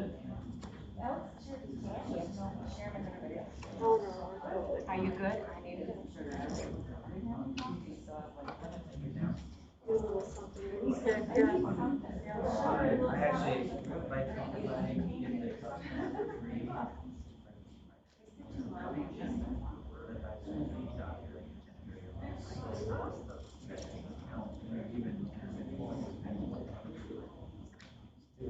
I drove 2 hours. Oh. Candy. Thank you.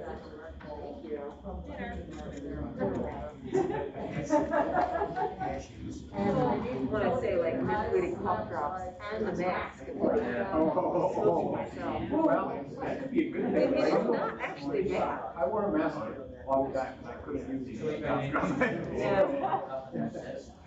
Well, they were saying in the beginning, like, this is reminding everybody, this is oral hygiene. You only, like, maybe it will improve. What health plan? You have health plan? United Healthcare. We had, because the trip we went on. Okay. Came back because we were on airplanes.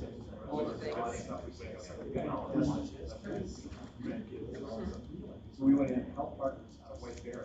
My wife is UK. She signed up. The other signed up. She said no better. And Amy and I both got tested. It goes in 2 or 3 days. We got it in 10 hours. So it's like the best ever. I don't know how they did it. They're doing it permanently. Every day, I think, 7 days a week. The YMCA in Lido has a walk-in, no appointments. It's a saliva test. And we went on a Wednesday, because my one daughter had this cold. The other daughter was coming down with it. And we had just been to a wedding the weekend before, so it was like, and there was exposures in school, so we got everyone tested.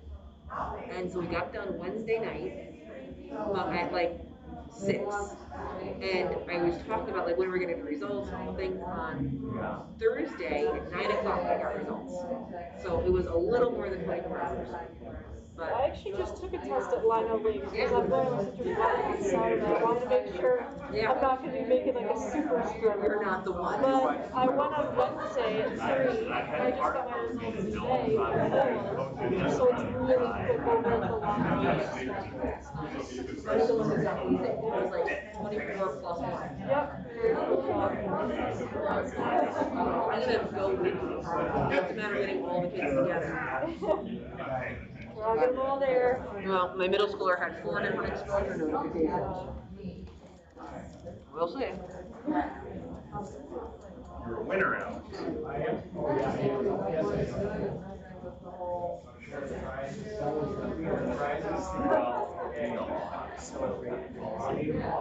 yeah.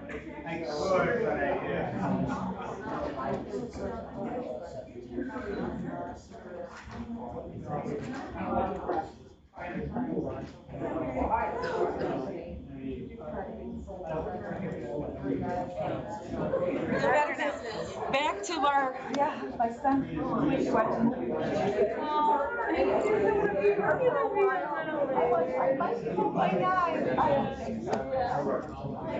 Okay, that's what we all told ourselves. Maybe we'll be out of here by now. Remember the first week I was on the board once was one of our first meetings was, we had kind of a little bit of a dysfunctional board, and it was midnight. I'll never forget, that was one of my first meetings, I thought, is this the way it's gonna be? I mean, if that's the way it is, I don't think I wanna do it. I resigned.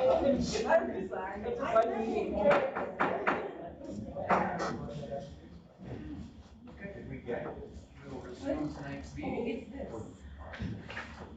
Are you ready to go?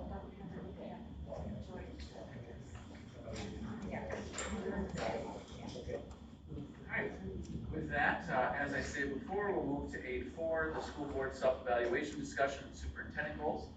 All of you should have in front of you the updated goals that came out of staff welfare. These are tied to the work that we did earlier this year with MSBA and the Gail Gilman and folks there who did such a great job with us doing our evaluation and getting us on the process of setting forth. I didn't get these passed out, did I? They stopped right here. Setting forth some goals for the superintendent. These came out of the staff welfare committee. All of you had those to review. And at this point, I would like to open up the floor for some discussion. Yeah, I was really happy with the way it came out. I mean, I think it's well structured. It does have ways of kind of ensuring accountability, and it seems really on target for what we want to achieve as a board. So, my comment. I thought it was really well thought out and has good ways for us to actually quantify it. Good. Yeah, and I just want to comment too that they're just all three very different, but I really like the community engagement part, the conversations of finance updates and academic and student programs. I think it's really important and judicious of us to have our superintendent have that as a goal and be sharing that with our stakeholders. And then we all know that we hired our superintendent, went through that process knowing that we really liked his vision for our district and where he could take it to that next level. So I really like the first goal based on the improving student academic achievement.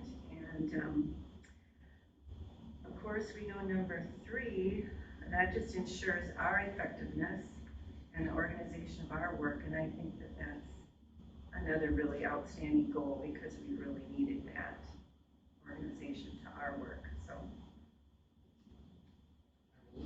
Thank you. And when I read this, I really appreciated that it was a blend of things that Dr. Massey already engages in. So it's not, and stretches, things that would be very nice to have and will be great to see some focus on. So I know you like supporting principals, that's definitely a stretch. That was always on your list, but now I can say like this is a focus. But the communication, I feel that you've been great on that every day since you were hired. So just writing down the things you do should be a very easy way to document how you inform the community as a whole and gives you ideas on, okay, what else can I do to keep this ball rolling forward? So I like that it's things that are stretching and things that are acknowledging what you're already day-to-day doing. So hopefully this can be moving forward and like remember, Tyson said that it's data-driven, at least to some part. No, I also like goal 2 because it's something we really discussed as a board. I think that's something that we needed to have better communication about our roles and goals for ourselves. So I thought that was really very good for us. That's something I think as a group we all discussed. I can support it, especially because, you know, I think 3 goals is very achievable. I mean, I think that's great. It's not more than 3. And I think that, I'm really proud that it came from the fact that we had the meeting for the board where we did our own board evaluation, our own strategy session, and that's where it originated from, so that was all. Thank you for working without goals for so long. It's hard. You said challenge. It's a challenge. I didn't understand that. What did you say? Oh, thank you for working without specific goals for so long, because it's hard to measure yourself when there's not something to measure yourself with. Well, I think he's always had goals. Well, that's good. Strategic plan. Yes, that's our strategic plan, and that's why we have this.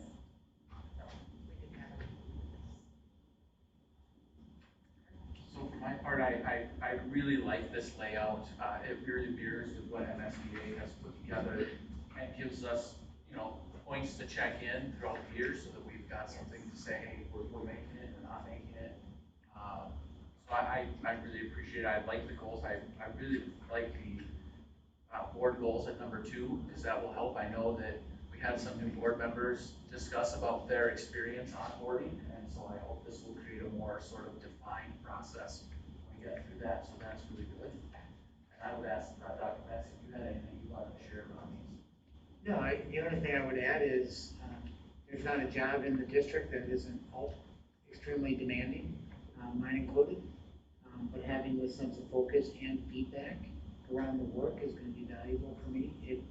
You'll see on page 2 on Form 2, the formative evaluation state, which would be mid-year. If you look at those dates, we would target that for either January 13th or February 17th board meetings. And then the weeks before that, giving information to you and you providing feedback probably to the board chair that can be summarized and shared back out. And then Form 3 would be the summative or final evaluation of the year. I say June, that could be May, with evaluating outcomes and performance on those different goals. So again, the feedback is going to be valuable for me, and I look forward to it. And there is a good rubric for the final tally that we'll be able to say, compare up with and say, yes, we met that. We could use some improvement in this area or this area. So that'll be nice from MSBA. Any further discussion? If not, I'd entertain a motion to approve the superintendent goals. So moved. Second? A motion and a second. Any discussion on the motion? Hearing none. All those in favor signify by aye. Aye. Motion passes. On that agenda item, I would like to talk on the school board self-evaluation discussion portion of it. If as a board, we would like to get together and set some goals for ourselves. Things we would like to accomplish as a board differently, and some of those things we've accomplished, but not formally as goals. So that's something for all of us to think about, maybe bring back at a future meeting and put together some goals for the board. I was ready. Good idea. So would this be a work session or a different meeting? We could either do it at a mid-month meeting or put together a work session. I think I'll reach out and take feedback from the board, which they prefer. Good idea. If we have a shorter mid-month meeting, it's nice to line up with those so that it keeps many days free. Okay, can I suggest, Thank you, Jen. so we're on the same page? If when we're looking at our goals, have things that we'd like, that we are like top choices for goals, using the numbers that were set out for us, if we could just, so we're on the same page when we're discussing, say like, oh, number 7 is like a must-have for me, that's one of my tops. And then categorize my less important goals or future goals or things that I prefer to tackle in a different year. And then everything in between, like, okay, I would like to work on these, but it's not a top priority. So we can make sure we can be on the same page thought-wise about what we'd like to achieve in the 2021-22 terms. So maybe if I, go ahead, member. Yeah, I think the one thing we want to keep in mind is that our goals as a board are the strategic plan. But I do like how we're saying, okay, well, here's some things we can focus on that help meet the we've talked about in the strategic plan. So I think it's a good idea. We can say, oh, here's a couple of things in the strategic plan that we want to focus on. Here's how we can push it a little bit harder, I think. I just wanted to add that in reviewing the letter from Gail Gilman, who led our work, she talked about, and this is what I based some of my thoughts around my goals. She said, to follow themes like orient, mentor, inform, educate, commit, support, explore. So I kind of formed some of my goals right here around that. So I hope we can use that as well to kind of establish individually where we're at and where we think our abilities and interests are. So, Gail, would you suggest kind of a goal per theme, or like one theme and then 3 goals to support that per year? Both sound good, but I haven't really thought that out. So I think it would be good if we could all discuss that when we have our workshop or our time, or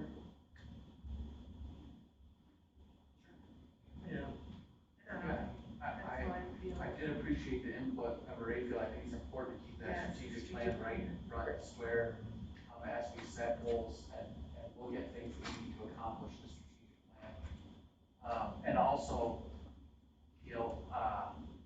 the same with the mentoring and those pieces, because I think it's something that, I was fortunate in that I'll give both Member Tyson and Member Corcoran a lot of credit for mentoring me when I got on the board. You guys did a great job in explaining sort of the way things work.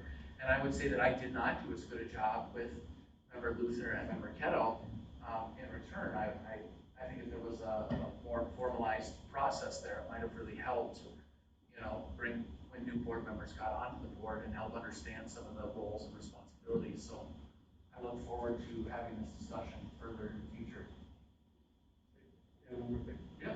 Yeah, and I would, we were talking about when to maybe have it, and I would just put my 2 cents, and I think it'd be nice to take those mid-month meetings, but not have it at just one. Maybe kind of have here's the direction we want to go, and then maybe another meeting say, well, what have we been thinking? We don't have to do it all at once or have a long session. Let's get our ideas out there, and then let's think about it for a while, and then put something together. I was going to suggest that maybe as people have ideas for goals, maybe if you want to send them to me, and then we can compile them for that first meeting, and then I can send them out to everybody. So if you come to the first meeting, you've reviewed that set of goals, and then we can show up and have them numbered, and everyone will be working for the same. you saying like pick a top 5 or something? Yeah. Okay. I think we have to have some, achievable strategic goals, so that she talked about the SMART goals. Right. And one other, so is retaking the evaluation a goal? It's like on the list of goals, but it just sort of doesn't feel like it should take a whole spot. Otherwise, it kind of has to happen. Well, I think that the only way you're going to be evaluating your progress is by doing the evaluation, so I don't think that needs to be a goal. Okay. It just should become an expectation. Thank you, then I can get one more spot on my list. Any other discussion regarding board goals? And I think to add, taking Member Tyson's point, the themes, if we could say like what our preference of themes might be. We can't do everything in one year, but what resonates most strongly in this upcoming year for each of us, maybe? I think we can discuss that. Sure. Well, it's just more like what input you want in advance versus what we'd end up talking about. I think each person, put forward, then we'll discuss it at that meeting and try to come to some alignment then. Any further discussion? Hearing none, we'll move on to agenda item 9, new business. 9.1, first reading, mandated reporting of maltreatment of vulnerable adults, policy 414. Dr. Massey. Thank you, Mr. Chair. The purpose of this policy is to make clear the statutory requirements of school personnel to report suspected maltreatment of vulnerable adults. The policy committee has reviewed this policy and is recommending no changes at this time. This is the first reading. We'll take action at the next month's meeting. first reading, family and medical leave policy 428. The purpose of this policy is to provide for family and medical leave to school district employees in accordance with the Family and Medical Leave Act of 1993, and also with parenting leave under state law. This policy needs to be reviewed at least annually for compliance with state and federal law. Policy committee has reviewed this policy and is recommending no changes at this time. Move to 9.3, first reading, mandated reporting of child neglect or physical or sexual abuse policy 522. The purpose of this policy is to make clear the statutory requirements of school personnel to report suspected child neglect or physical or sexual abuse. Again, the policy committee has reviewed this policy and is recommending no changes at this time. Thank you. With that, we've got some upcoming calendar dates at the bottom of the agenda, and I would entertain a motion to adjourn. So Second. Motion and a second. All those in favor of adjournment signify by aye. Aye.